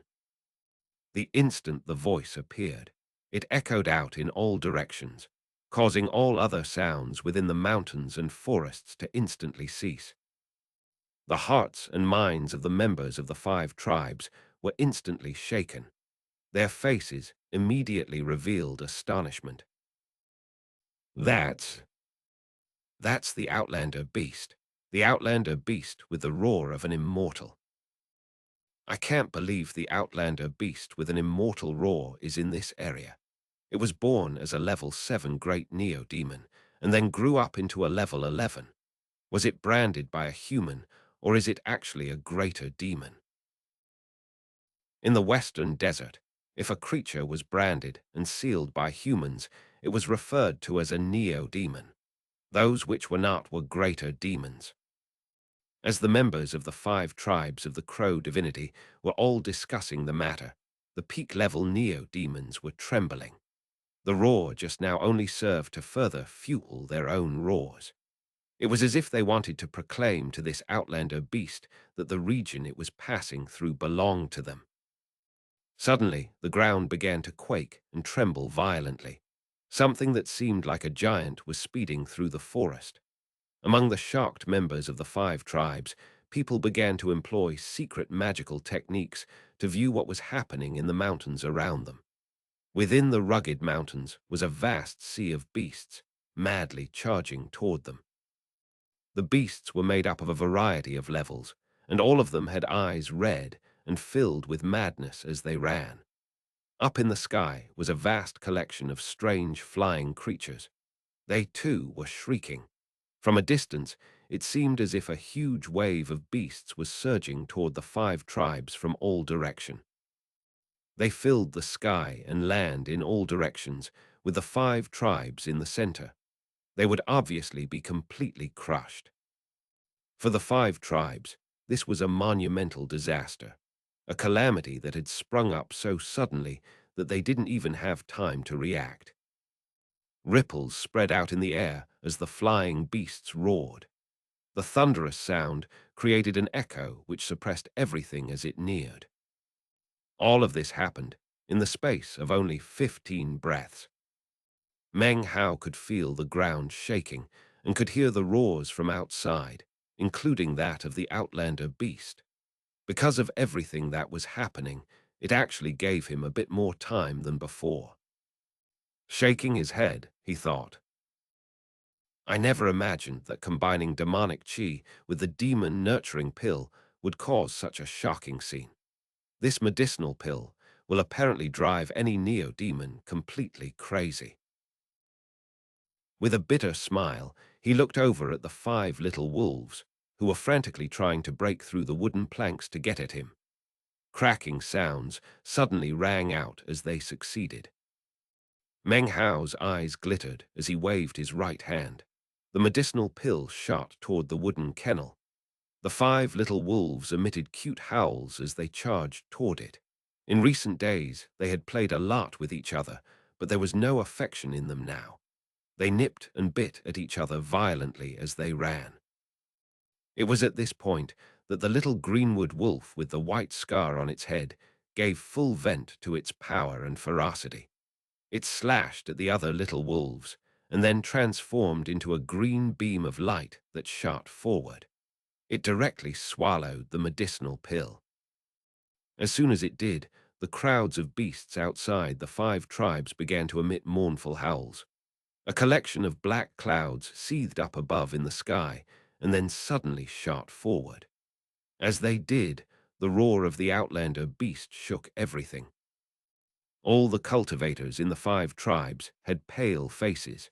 That was because, located in the center of the 5 tribes, was their holy land, the former location of the Crow divinity tribe. Suddenly, a beam of light shot out into the dark night from that very place. It was a 5-colored beam that spread out to cover over all 5 tribes. From within the light emerged a black crow. The crow raised its head and let out a shrill screech that was like a violent tempest. Ripples spread out in all directions, seemingly filled with the power to crush everything. As the ripples seethed out, many of the huge trees in the forest were ripped up by the roots. The land heaved, and great boulders were ripped up from the earth. It was like an unspeakably powerful tempest had risen up around the 5 tribes. It quickly transformed into a vortex which swept across everything. Meng Hao was panting as he looked off toward the former location of the Crow divinity tribe, and his eyes glowed brightly. By this point, he wasn't worried anymore. All traces of the medicinal pill that had instigated the disturbance had disappeared as soon as the little wolf consumed it. Meng Hao was quite sensitive to demonic qi, so he was able to confirm that this was the case. Apparently, the demonic qi had already been absorbed by the little wolf with the white scar, who by this time had lapsed into unconsciousness. Despite being unconscious, though, its life force was soaring up vigorously. The tempest outside covered everything, making the only thing visible the 5-colored light. The sight of it caused Meng Hao to think of his own 5-colored tribulation. 2 days ago, when Meng Hao had come to the Crow Scout tribe, he'd sent the parrot and the meat jelly away. It was impossible to say what they were up to in the surrounding mountains. Thinking of them being in the tempest caused Meng Hao to feel a bit nervous. However, after considering the parrot's eccentricities and the meat jelly's indestructibility, he realized he didn't need to worry. Even if this entire place were completely destroyed, they would be happy and healthy. Meng Hao was certain of this point. The tempest lasted for about 2 hours. When it subsided, much of the surrounded forest was gone. Vast quantities of neo-demon corpses could be seen. As for the outlander beast, there was no sign of it. The crow was gone, and the 5-colored light had faded away. This was the first time Meng Hao had experienced the true mystery and power of Western desert cultivators and their totems. The members of the 5 tribes gradually spread out around in their respective areas to collect the neo-demon corpses. As for the neo-demon kennelist district, it was searched several times with divine sense, but nothing out of the ordinary was found. Meng Hao also came under investigation. However, the treasured magical item of patriarch transmutation Li Tian proved to be extremely useful. Nobody noticed anything even slightly unusual about Meng Hao. For the 5 tribes, the fact that they had narrowly escaped disaster meant that a simple investigation would most likely not uncover the truth of the matter. Secret probing continued for the next month. Whenever Meng Hao went out into the mountains, he would be questioned. However, even after a month, no information had been uncovered. Gradually, people began to come to the conclusion that some strange object had appeared that attracted the neo-demons, and then the wave of beasts. As for who had finally acquired this object, no one knew for sure, but all the 5 tribes were now suspicious of each other. During the month, Meng Hao focused on taking good care of the little greenwood wolves. He mixed meat with demon-nurturing pills, which caused the little wolves to continuously grow bigger and stronger. However, Meng Hao was also careful to control their growth so that it wasn't too fast. As for the little wolf who had consumed the demonic qi pill, externally he didn't seem very different. However, he was now more fierce, and his eyes shone with a cold glow. He seemed more bloodthirsty, and the other little wolves clearly revered him. All he had to do was let out a growl, and the other little wolves would start to tremble. The changes in him continued to manifest, and Meng Hao couldn't come up with any method to suppress them. In any case, as the ninth generation demon sealer, Meng Hao's ability to sense demonic qi was incomparable. After the month passed, all of the investigations, both the public and the secret ones, ceased. Everything around Meng Hao once again grew calm, and he began to use his own methods to raise the neo-demons. Time passed by. Soon, Meng Hao had been in the Crow Scout tribe for 5 months. Currently, he sat cross-legged in his courtyard. Suddenly, a threatening howl filled his ears, and he opened his eyes. There in the courtyard, one of the Greenwood wolves was facing off against the other 4. It looked somewhat thin and weak, but the threatening howl it emitted caused the other Greenwood wolves to tremble in fear. "Big Harry," said Meng Hao coolly. As soon as the words left his mouth, the weak-looking Greenwood wolf turned to look at Meng Hao. There on its forehead, the white scar was clearly visible. When it looked at Meng Hao, the coldness in its eyes vanished and turned into a charming expression of cleverness. It transformed into a green beam that shot like lightning over to Meng Hao. It lay down next to him, sticking its tongue out to lick Meng Hao's leg, just like the mastiff used to do. "Harry's 2, 3, 4, and 5. All of you come over here," Meng Hao said with a laugh. The other 4 Greenwood wolves cautiously trotted over. Meng Hao's Greenwood wolves could now no longer be called little. Each of them was roughly 2 meters long and looked very intimidating. Their eyes glowed with cold savagery, and their bodies were covered with green fur. The speed with which they moved was like lightning, and their personalities exuded cold-bloodedness. Everything about them seemed incredibly powerful. They were no longer level 1 neo-demons, but level 2. Despite that, they were strong enough to slaughter level 3 neo-demons and even hold their own against level 4. Most shocking was Big Harry. Though he looked skinny and weak and was only level 2, he was actually stronger than other level 4 Greenwood wolves.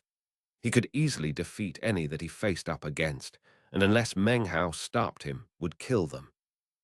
With the exception of the big hubbub at the beginning, Meng Hao didn't cause any problems in the tribe.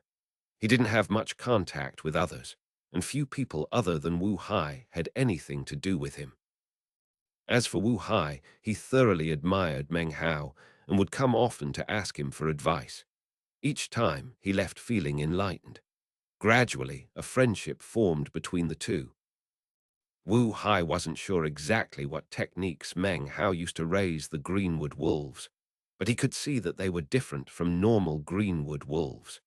He didn't understand, but in his eyes, it was amazing, and only served to cause him to further approve of Meng Hao. Chapter 397, Wu Chen. Meng Hao learned a lot about the Crow Scout tribe from Wu Hai. He now knew that the tribe had a rank 7 Dragoneer, which was a very high and respected position. Even the Great Father and the priests were polite to him. He also learned that the Crow Soldier tribe had recently recruited a rank 7 Dragoneer who was accompanied by a wild giant. This new Dragoneer immediately occupied a position of extreme honor in the tribe and caused quite a sensation in the other tribes. When he heard this news, a strange expression appeared on Meng Hao's face, and he thought of Gu La, who had disappeared during the teleportation here. It was in this way that the half-year finally passed. Meng Hao felt quite at peace in the Crow Scout tribe. It reminded him of back when he had first joined the Violet Fate sect. Similar to that time, no one bothered him and nothing extraordinary happened. His secrets were his own to keep, and he could pursue his own plans with no one the wiser. Suddenly, Meng Hao laughed as he looked down at the 5 Greenwood wolves. One of his greatest accomplishments in the past half-year was that he had a much deeper understanding of what it meant to be a demon sealer. This understanding came both from his personal perceptions and his experiences with sealing and righteous bestowal.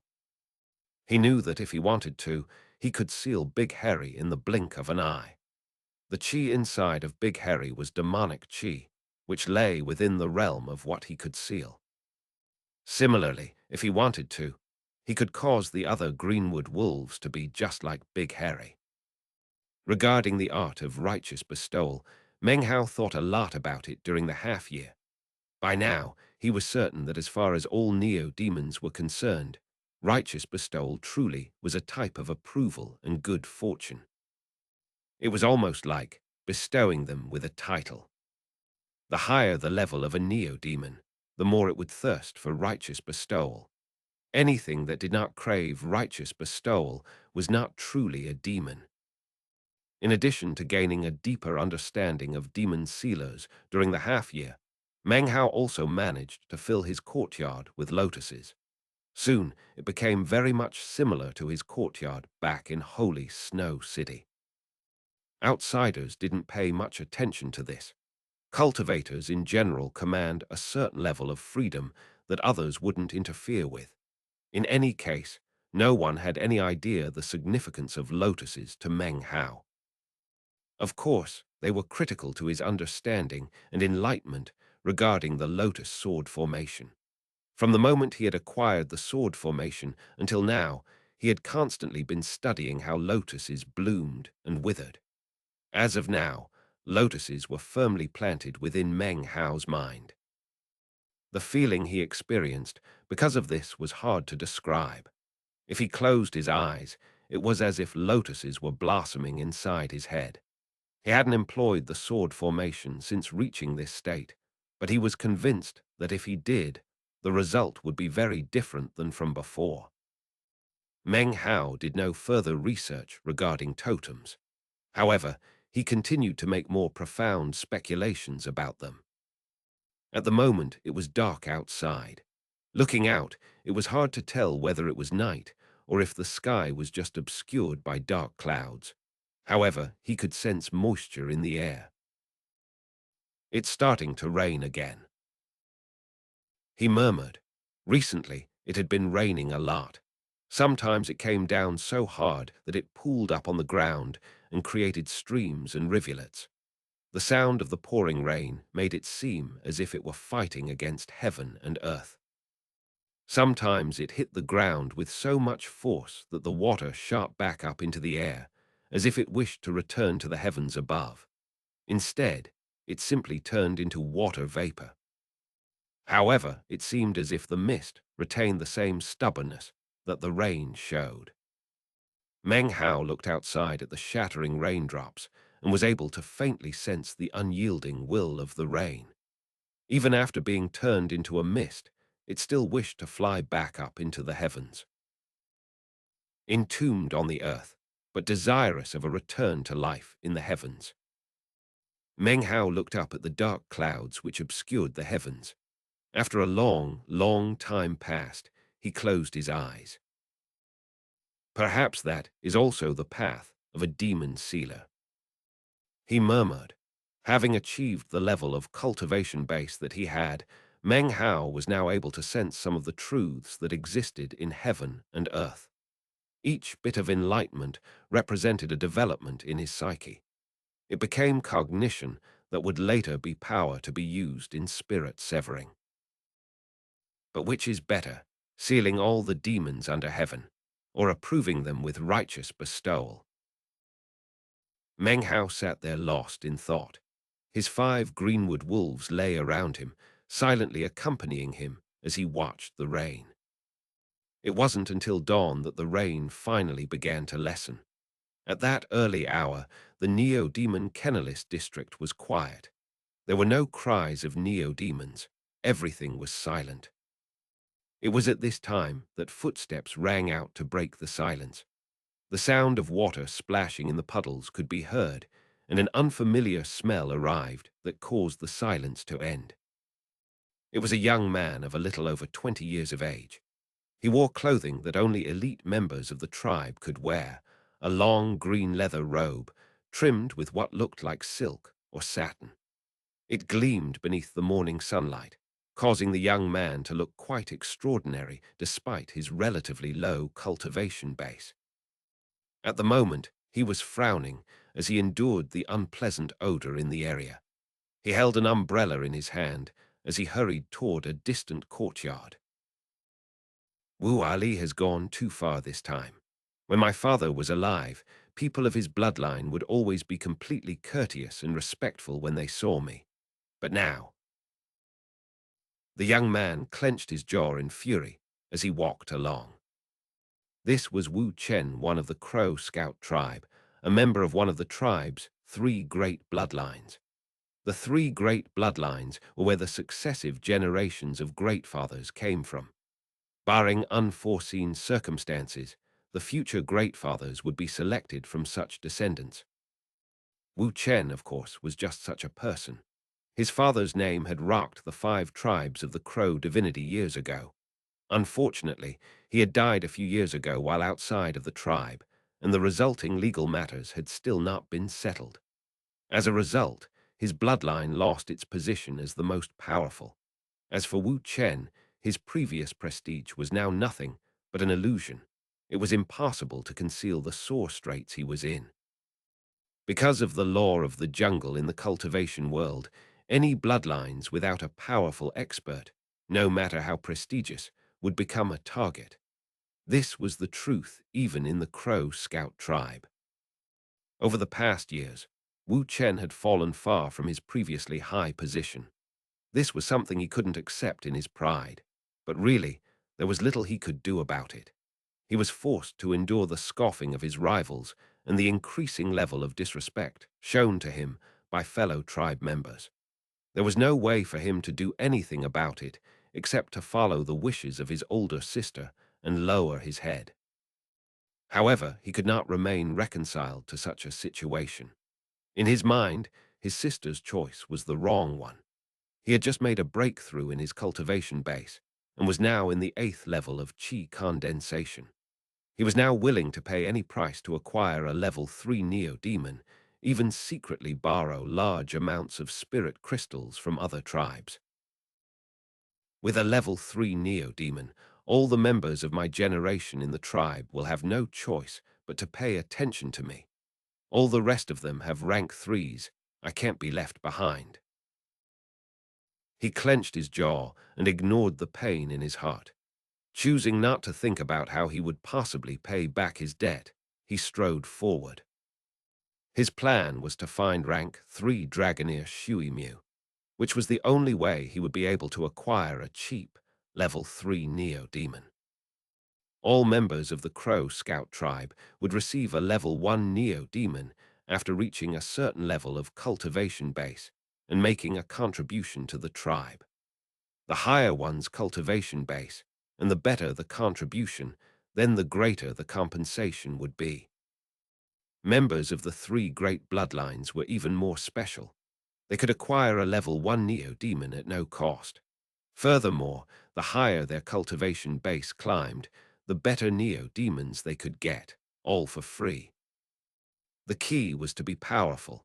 There really was no limitation. However, if one wanted to acquire a very expensive Neo-Demon, then, of course, a contribution would have to be made. As for Wu Chen, he could acquire level 2 Neo-Demons for free.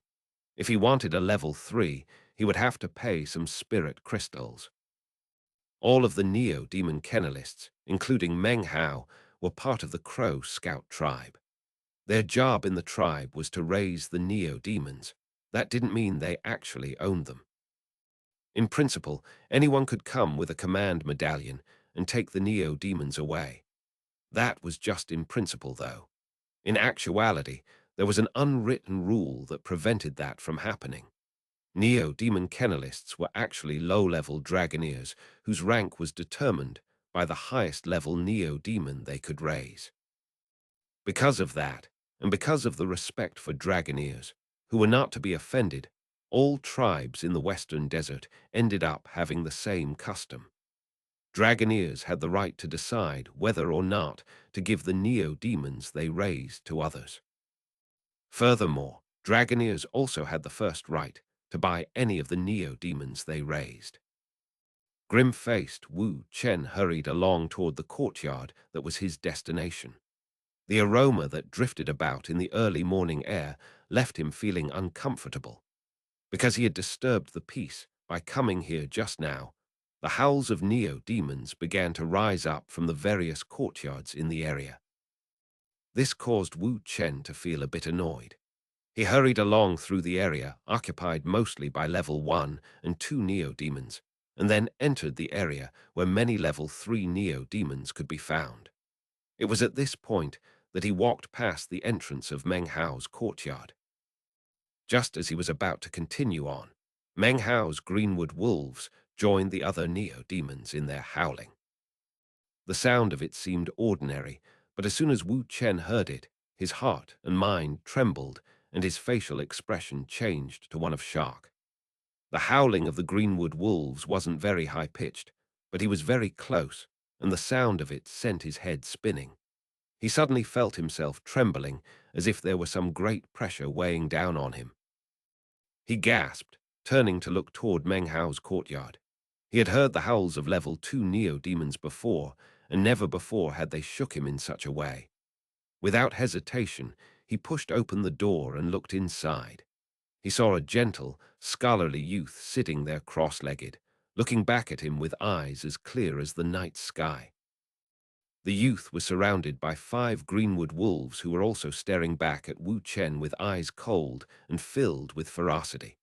There was one in particular who looked somewhat skinny. When he looked over, Wu Chen's body began to tremble uncontrollably and his face filled with shock. An intense pressure bore down on him and he began to pant. His heart pounded as if he were about to die. Wu Chen was almost incapable of handling the pressure exuded by the greenwood wolves in the courtyard. It felt like he was going to explode. "How can I help you, fellow Taoist?" asked Meng Hao, his tone cool. As soon as his lightly spoken words rang out, the pressure suddenly vanished. Wu Chen felt his body go limp, and he almost fell down onto the ground. His face was pale, but he lifted his chin sanctimoniously, and an arrogant expression covered his face. "I am Wu Chen, tribe member of one of the 3 great bloodlines. Your level 2 greenwood wolf over there now belongs to me." He was actually a bit nervous and excited. He'd already abandoned thoughts of level 3 neo-demons. He was going virtually wild with joy, because he could see that these greenwood wolves were far beyond ordinary. From what he could sense, they probably couldn't match up to level 3, but were definitely the absolute highest quality of level 2. He was just about to reach his hand out to point at skinny Big Harry, but then hesitated for a moment, and instead pointed to one of the other greenwood wolves that looked a bit more impressive. 1. Wu Chen's name in Chinese is Chinese letter Wu Shane. Wu means crow. Chen means dust, or earth. Chapter 398, Branch of the Demon Sealers. Wu Chen pointed at Harry 4. Harry 4 was conspicuously larger than the other greenwood wolves by a little bit. This had been the case since the wolves were small.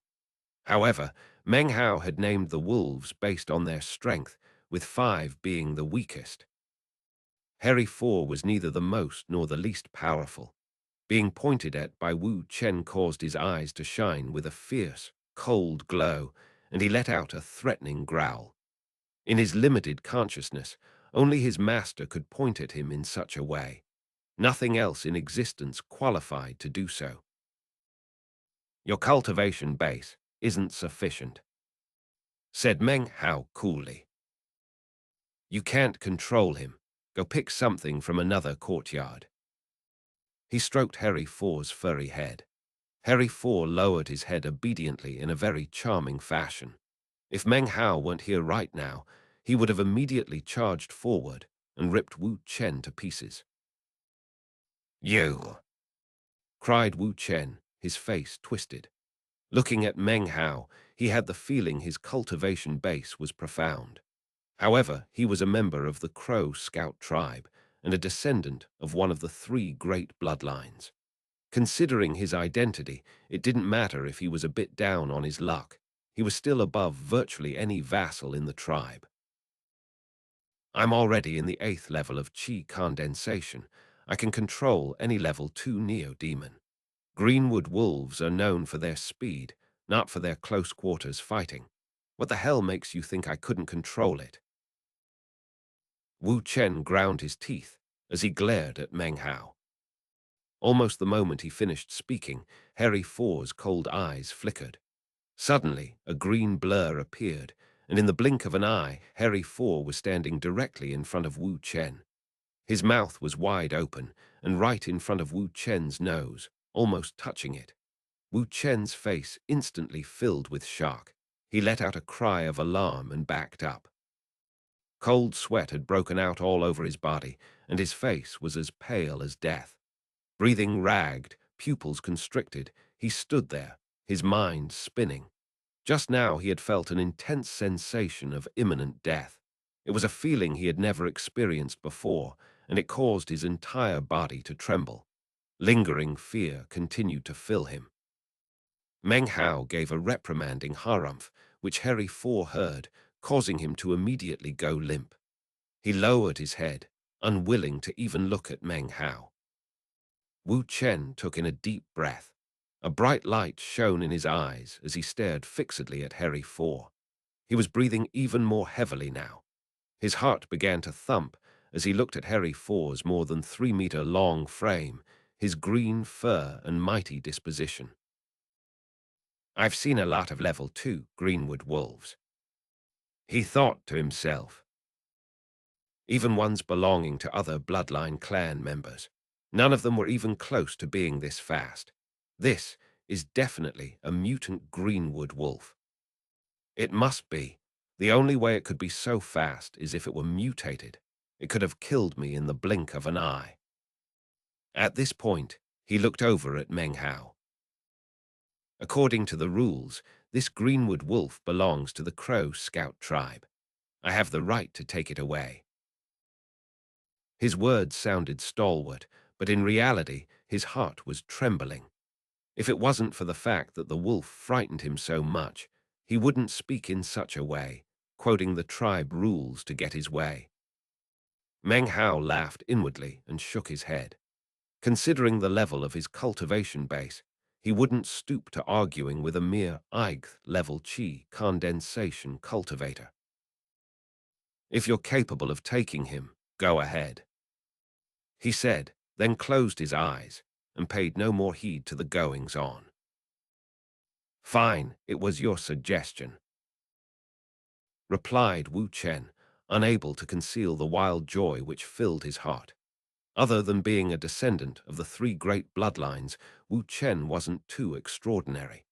However, his particular bloodline excelled in neo-demon branding techniques, which he had been studying since a young age. He actually had mastered dozens of various branding techniques. Therefore, he was supremely confident that he could succeed even with level 3 neo-demons, not to mention level 2. Even though this was a mutant neo-demon, it was still only level 2, and Wu Chen didn't have even the slightest doubt in his mind. Laughing out loud, he slowly approached Harry Four, anticipation gleaming in his eyes. He cautiously began to perform an incantation with his right hand, which created a bizarre branding mark that looked like a wolf's head.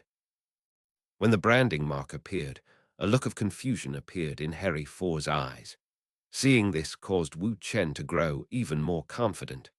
The branding mark flickered and then transformed into a beam of light that shot toward Harry Four. In the blink of an eye, it disappeared into Harry Four's forehead. It worked, cried Wu Chen exuberantly. The first part of the process was done, after which there was another procedure. When that was finished, this neo-demon would become his totem beast. Meng Hao still had his eyes closed and wasn't paying attention at all to what was happening.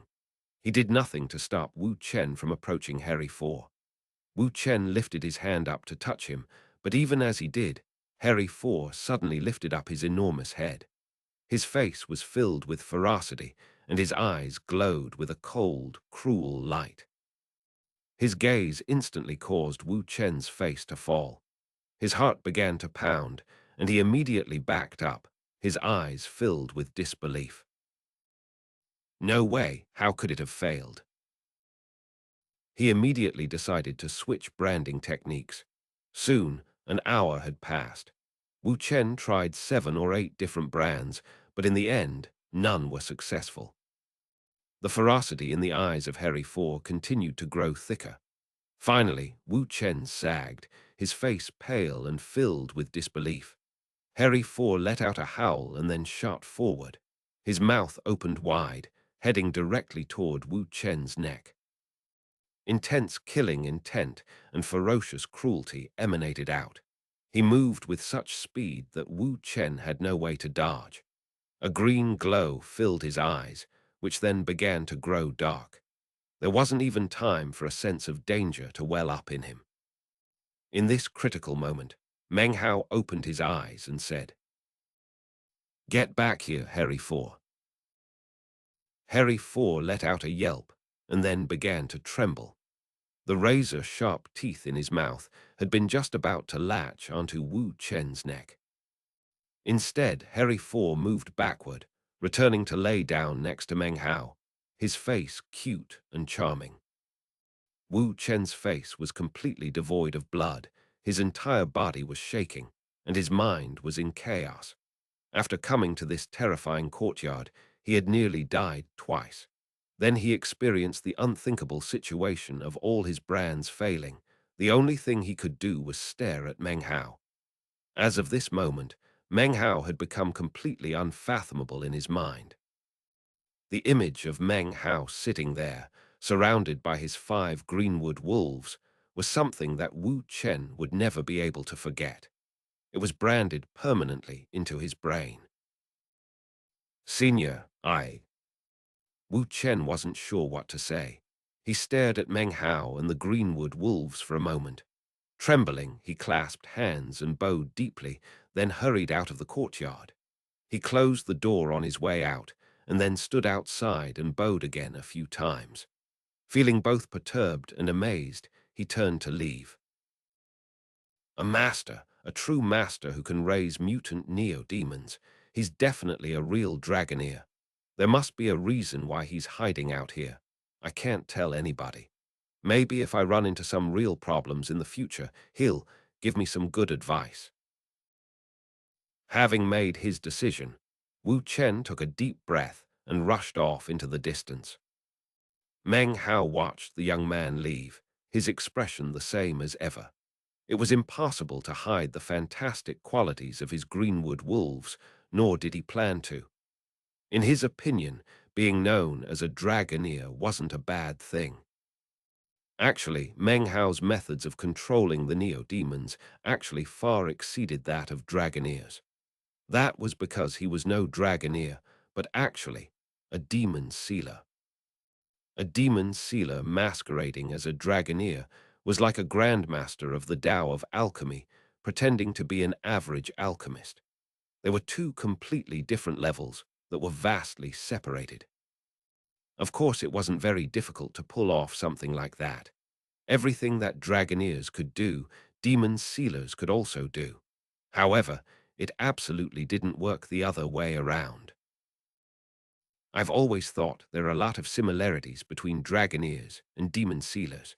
The former are much lower, though. His half a year of study regarding this matter left him even more certain of his conclusion. The secret techniques of Dragoneers allow them to rapidly raise neo-demons. They speed through youth and grow up very quickly. The average person would be amazed by such a thing. However, regardless of the method used to accomplish this, a neo-demon can only grow within the confines of its normal lifespan. That can't be exceeded. However, righteous bestowal using demonic chi vastly exceeds Dragoneer arts. It can break through those normal confines. It can actually transmogrify the fundamental nature of a neo-demon. Thinking about this, Meng Hao couldn't help but smile. The more he researched this matter, the more he got the feeling that dragoneers were like demon sealers who were on a different path and were doing their best to imitate true demon sealers. I wonder if back in the days of the 8th generation demon sealer, someone left behind some collateral legacy that spawned the dragoneers. It was an interesting idea. Unfortunately, there was a big gap between himself, the 9th generation demon sealer, and the 8th demon sealer. He was missing a lot of legacies and suffered from quite a lack of understanding of the previous demon sealers. I wonder if traces of the demon sealers can be found in the Western Desert. His expression was tranquil as he considered this. In any case, I need to take every chance I get to get noticed within the Crow Scout tribe. I need to make sure I get into the Crow Divinity tribe's holy land. The Crow Scout tribe had 3 nascent soul cultivators, but Meng Hao was pretty sure that if he put on the blood-colored mask, only the treant from the mountaintop could pose any threat to his life. Therefore, he was being cautious about his actions, but wasn't expending too much effort to conceal anything. In the past, whenever I encountered something that has to do with the demon sealers, it would provoke a reaction from the demons sealing jade. However, after entering the Western Desert, there was nothing whatsoever. Perhaps I just haven't been to the right places here. He slapped his bag of holding and produced the demon sealing jade. He held it in his hand and examined it closely. It felt warm and smooth in his hand, as if it were actually a part of him. Looking at it made him feel calm, and he slowly slipped into a strange state. After a long time passed, he put the ancient piece of jade away and closed his eyes to meditate. This chapter was sponsored by Alexander Gates, Dennis Liu, Sarah Tracy, J.D., and Anonymous. Chapter 399, Senior, Save Me. Several days later. On the mountain in the middle of the Crow Scout tribe was a string of extravagant houses. Although they were constructed from wood, the wood came from spirit trees in the surrounding forests that had grown for hundreds of years. Eventually, they built up a certain amount of spiritual energy, and when they were used to build houses, could provide quite a few benefits when it came to practicing cultivation. The only people who could live here were descendants of the 3 great bloodlines of the tribe. This, of course, was where Wu Chen resided. At the moment, he was lividly throwing a ceramic jar onto the ground, where it shattered into pieces. Wu Chen's infuriated voice roared out throughout the house. "Wu Ali, you've gone too far." Wu Chen's hair was in disarray, and his eyes radiated venomous madness. His body was shaking, and he oozed killing intent. He slammed his fist into the wooden wall next to him, causing the entire house to shake. Ripples of spiritual energy appeared, resisting the power of his cultivation base and even rebounding back into him. Wu Chen's hand was now injured and dripped blood. Ignoring the blood, he clenched his fists and continued to vent. "That totem medallion was awarded to my father years ago because of his service to the tribe. Why the hell are they giving it to you now?" Despite his venting, his heart filled with helplessness. A bitter smile appeared on his face as he looked at the sky outside. As far as he was concerned, the entire world was filled with darkness. It was at this point that the front door opened. Sunlight spilled in, piercing into his eyes. A woman entered, someone very familiar to Wu Chen. "This," he said, his voice filled with pain. The woman was tall and had long black hair. The clothing she wore was utilitarian, but it was impossible to conceal her natural beauty. However, the constant furrow in her brow made it seem like she was in a state of perpetual thought. "I've already arranged everything for you." she said, her voice gentle. You and Wu Ali will have a fair neo-demon duel. Whoever wins will receive the totem medallion. She looked down at the fragments of pottery on the ground, and then back up at Wu Chen. What? Cried Wu Chen, his eyes bloodshot. That medallion was given to father for his meritorious service. His expression filled with savagery. His dissatisfaction with the Crow Scout tribe couldn't be greater. For the past few years, he had done everything his sister asked him to do. He had endured it all. But now, even his father's totem medallion was being taken away. He truly valued the totem medallion, which made it much easier to congeal totems. It was actually a precious treasure that even had the ability to pass on some legacy power from the tribal ancestor.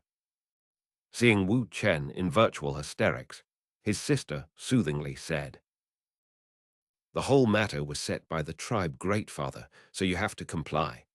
Listen, I'm going to go find Grandmaster Shui Mu, the rank 3 Dragoneer. I'll buy a level 2 Neo-Demon for you, that way the duel will be fair." Wu Ali's Neo-Demon is a level 2 Flying Bat. It was personally raised by a rank 5 Dragoneer. An ordinary level 2 Neo-Demon couldn't possibly beat it. Neo-Demon duel. Some fair duel this is going to be. Wu Chen felt like he just couldn't accept it. It was at this point that an idea flashed like lightning in his head. Neo-Demon duel. Neo-Demon. Greenwood Wolves. His eyes suddenly filled with an intense glow, as if suddenly he had risen from the depths of despair. If I beg that senior, maybe he'll help me. He thought. Trifling Wu Ali will be defeated for sure. Then I can get the totem medallion that is rightfully mine and begin my rise to prominence. Wu Chen began to pant, and the glow in his eyes grew brighter. Filled with intense hope, he stood up and left, intent on seeking out that mysterious figure whom he found completely unfathomable. Of course, it was none other than the person he viewed as a master of the senior generation, Meng Hao. Wu Chen's sister frowned as she watched him walk off. She did nothing to stop him, but instead followed along behind him. Wu Chen didn't hesitate at all. Ignoring the fact that his sister was following him, he sped down the mountain toward the Neo-Demon Kennelist district. As he looked at the rows of courtyards and smelled the strange odor in the air, his mind filled with worries regarding the potential losses and gains. It didn't take long for him to reach Meng Hao's courtyard. He stood outside, his beautiful sister behind him, frowning. His sister didn't understand why Wu Chen had suddenly rushed here as soon as she mentioned neo-demons. "Wu Chen," she said softly. He completely ignored her as he looked at the closed door leading into the courtyard. Gritting his teeth, he stepped forward and, putting his most respectful expression on, clasped hands and bowed, making no move to open the door. "Wu Chen is here to pay respects, senior," he said. His voice was loud and echoed about. His sister's eyes narrowed immediately. She knew her younger brother well and was used to how aggressive he usually acted because of the grievances he felt. There were few people he would actually treat courteously. She hadn't seen him act as respectfully as this in a long time.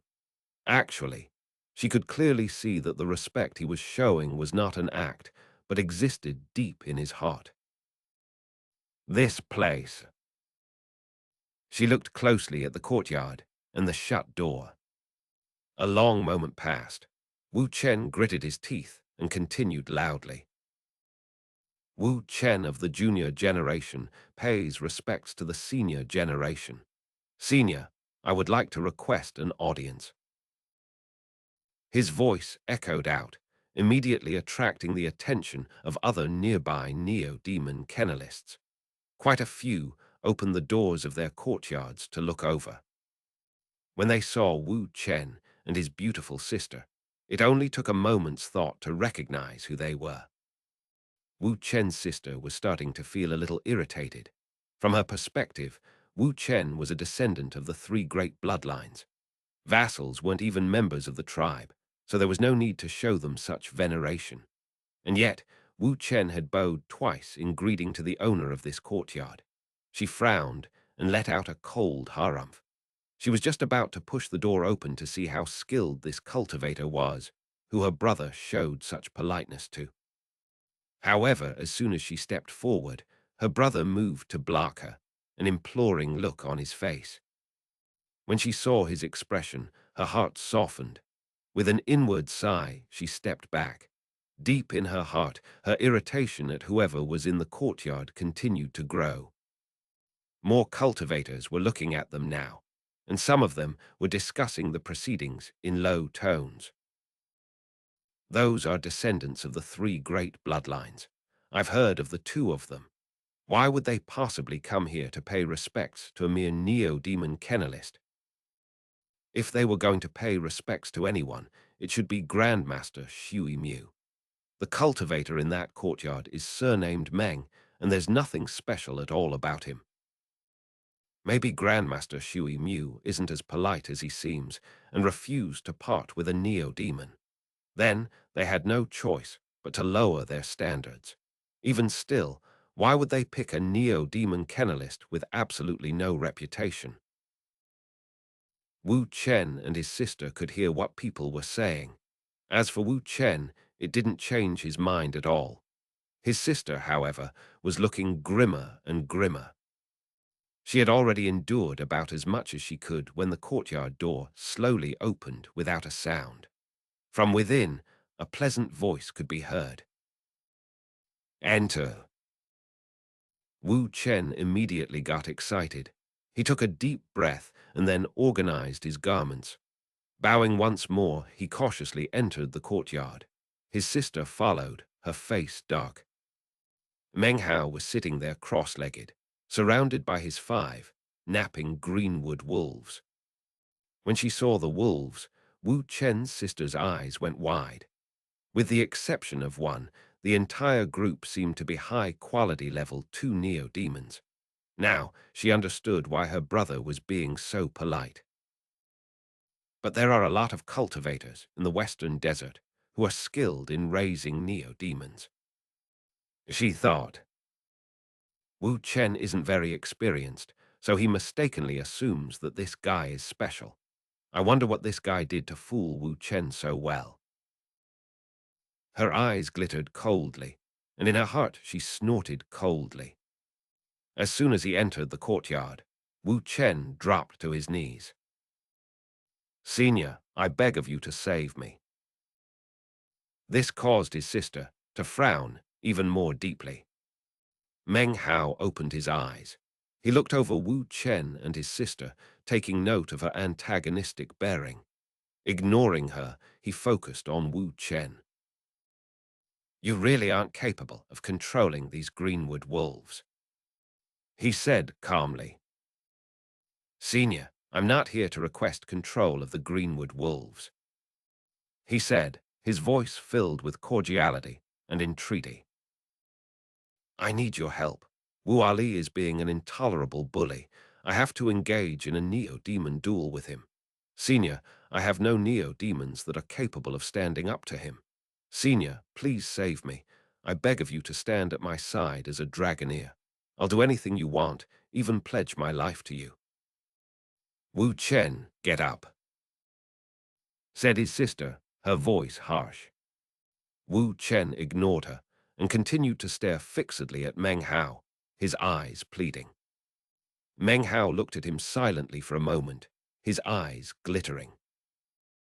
"I want the totem branding technique of the Crow Scout tribe," he said. Hearing his words, Wu Chen's sister immediately replied, "Impossible, you're just a vassal. Such a request is preposterous."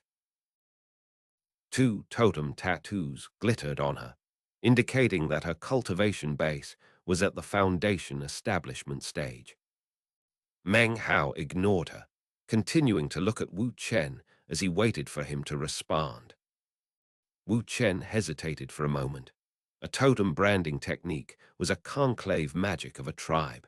It would normally be very difficult for a vassal to acquire such a technique.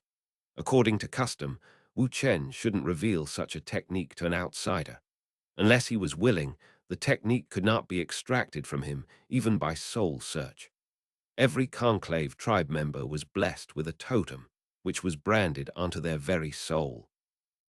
However, when he considered all the injustice he had experienced in the past years, Wu Chen gritted his teeth. A look of madness filled his face. Chapter 400, Neo-Demon Duel. I agree, said Wu Chen, clenching his jaw. Ignoring his sister, Wu Chen reached up to tap his forehead. Immediately, a glob of blood emerged from his mouth, which then transformed into a red leaf. The veins of the leaf were clearly visible and emitted a strange glow. Wood-type qi emanated off it. As soon as Meng Hao saw it, his eyes flickered with a barely perceptible glittering. So, it has something to do with the bloodline, he thought. No, that's not it. It's that object. So it has to be fused with the body. The leaf shot over from Wu Chen to Meng Hao. Wu Chen's sister's face immediately darkened, and she took a step forward. Sis, this is my decision, said Wu Chen, setting his jaw. His sister looked over at him. Seeing the expression on her younger brother's face, she thought about all the hardships they had endured. Finally, she sighed inwardly and closed her eyes. The leaf hovered in front of Meng Hao. He reached out and touched it, whereupon the leaf disappeared. It transformed into a red aura that merged into his hand and then appeared as an image in his mind. The image contained the technique necessary to plant the leaf firmly within his body. The description was very detailed and could be considered a secret magic. People not of the three great bloodlines would never be able to figure it out. After a long moment passed, Meng Hao's eyes began to shine, and he nodded. He rose to his feet. Okay, let's go. Wu Chen took a deep breath, then rose to his feet and bowed deeply to Meng Hao. Giving over his tribe's secret magic had been a huge price to pay. Wu Chen didn't even dare to think what would have happened if Meng Hao had suddenly refused to help him afterwards. To Wu Chen, all of this was a huge gamble. Taking this risk required him to suppress everything and go all out. Senior, this is my older sister, Wu Ling. Wu Chen actually didn't even dare to look at her at the moment. 1. Wu Ling glared at Meng Hao and then, one word at a time, said, It's a violation of tribe rules for Wu Chen to give you that secret magic. If you're cheating him in any way, then I, Wu Ling, swear on the tribe totem that I will not rest until you are dead. She still believed Wu Chen to have been deceived, and radiated a strong killing intent toward Meng Hao. In her opinion, Meng Hao's evil intentions had been revealed the instant he mentioned his desire to have the secret magical technique. People like this couldn't be allowed to live. Besides, if any news spread that he had acquired the technique from Wu Chen, it wouldn't matter that Wu Chen was a descendant of the three great bloodlines. It would be impossible for him to escape punishment. The reason she hadn't prevented him from doing so just now was to protect his sense of self-respect. Secretly, though, she was thinking of various ways that she could kill Meng Hao to shut him up. If you want to blame someone, she thought, blame yourself for being so greedy. She gave him a deep look. In her mind, he was already dead. Meng Hao gave a slight smile but didn't respond. Clasping his hands behind his back, he strode off. As he did, his 5 greenwood wolves lazily got to their feet to follow. Wu Chen led the way. As for Wu Ling, seeing how Meng Hao ignored her caused her to snort inwardly. Her eyes flashed with killing intent as she followed. Eventually, they passed the courtyard of rank 3 Dragoneer Grandmaster xianxia. Wu Ling called out to Wu Chen, then entered the courtyard. Moments later, she emerged, followed by an old man. The old man wore a haughty expression. This was the same person who had instructed Meng Hao regarding how to raise neo-demons. He was quite famous in this stretch of courtyards and was in charge of all the neo-demon kennelist vassals. Of course, he was rank 3 Dragoneer Grandmaster xianxia. A bright green snake rested on his shoulders. It almost looked like it was made of crystal. However, its forked tongue flicked in and out of its mouth, and its eyes shone with a cold glow. Many thanks, Grandmaster xianxia. I, Wu Ling, will never forget this kindness. An expression of veneration filled Wu Ling's face. Even though she was a descendant of one of the 3 great bloodlines, she still would not dare to do anything to offend a rank 3 Dragoneer. Furthermore, she had paid quite a high price to get his help, all for the sake of Wu Chen. The arrogance was plain on the old man's face as he responded. Considering you came with a command medallion, and since I owe you a favor, I might as well help out. It will only be this one time, though. Don't think it will happen again. Also, I make no guarantees regarding victory or defeat. Old man xianxia's gaze suddenly came to rest on Meng Hao, and he suddenly appeared to be annoyed. Then he looked at Meng Hao's greenwood wolves, and his eyes glittered. This wasn't his first time seeing them. He had noticed long ago they seemed extraordinary. However, they weren't enough for him to truly care about. xianxia looked over at Wu Ling and frowned. What's he doing here? Wu Ling hesitated. He was invited by my younger brother. She said softly. Grandmaster xianxia. Xianxia's annoyed expression grew even more obvious, and he let out a cold harumph. Considering that you've invited others, then I'm afraid I won't be participating.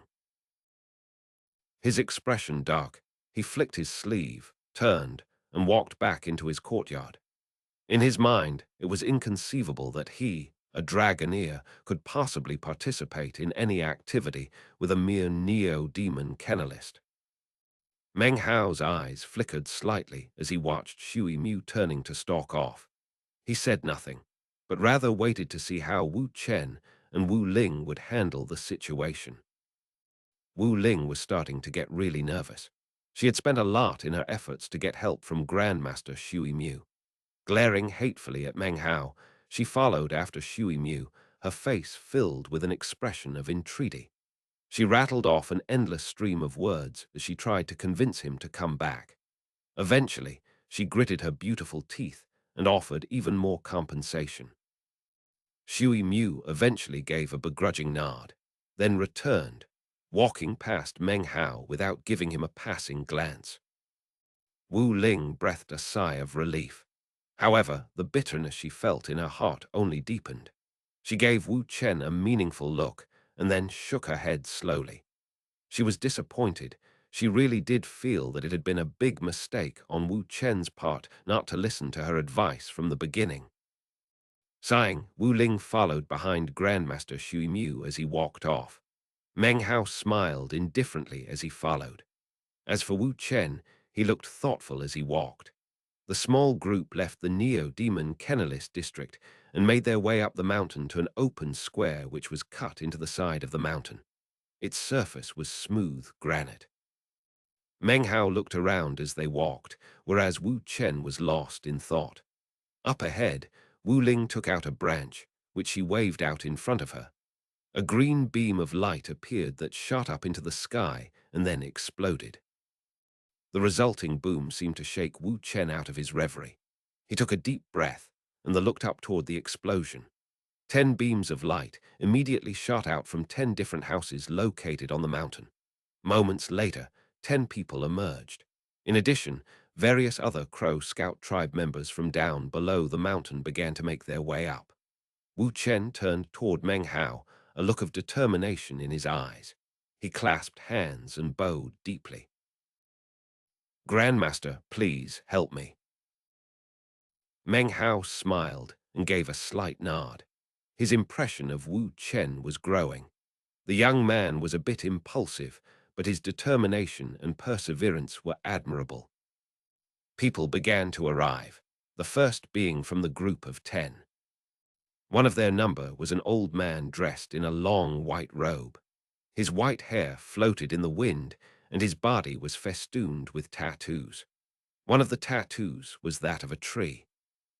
He seemed to be the most powerful in the group, the rest of whom emanated thick totemic power. Their cultivation bases were extraordinary, most of them being around the early core formation stage. As for the old man, he emanated power equivalent to the mid-nascent soul stage. Standing next to the old man was a smiling middle-aged man with grayish hair. His body was also festooned with totem tattoos and emanated shocking power. He seemed to be slightly weaker than the old man. His power was analogous to the early nascent soul stage. Wu Ling stepped forward and clasped hands toward the old man. Wu Ling, descendant of the three great bloodlines, extends greetings to the Earth Priest. The command of the Great Father stated that any time during this 3-day period, my younger brother Wu Chen could initiate his neo-demon duel with Wu Ali. The winner will receive the totem medallion. Shui Mu stood next to her looking proud, as he clasped hands in greeting to the old man. Wu Chen looked nervous as he stepped forward to stand next to Wu Ling, head bowed.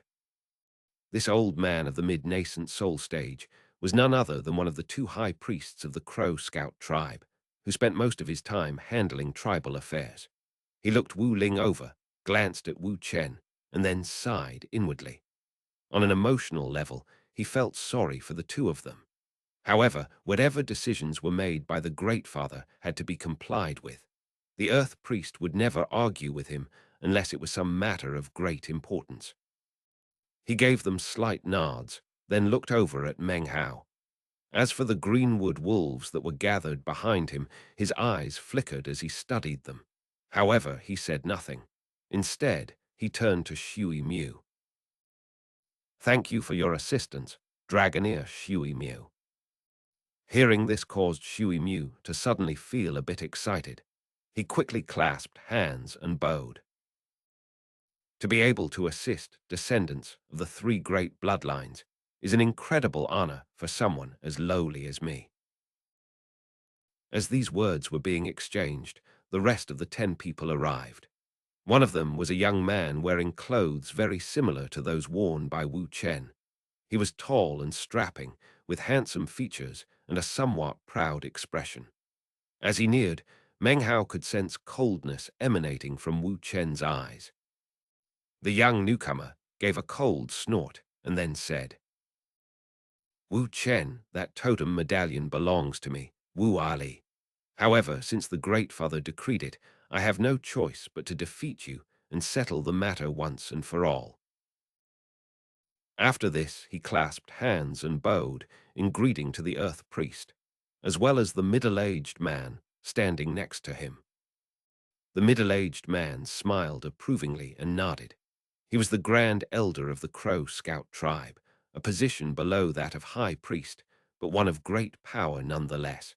He was also a powerful expert of the same bloodline as Wu Ali. It was because of him that Wu Ali had become so aggressive recently and attempted to take the totem medallion that belonged to Wu Chen.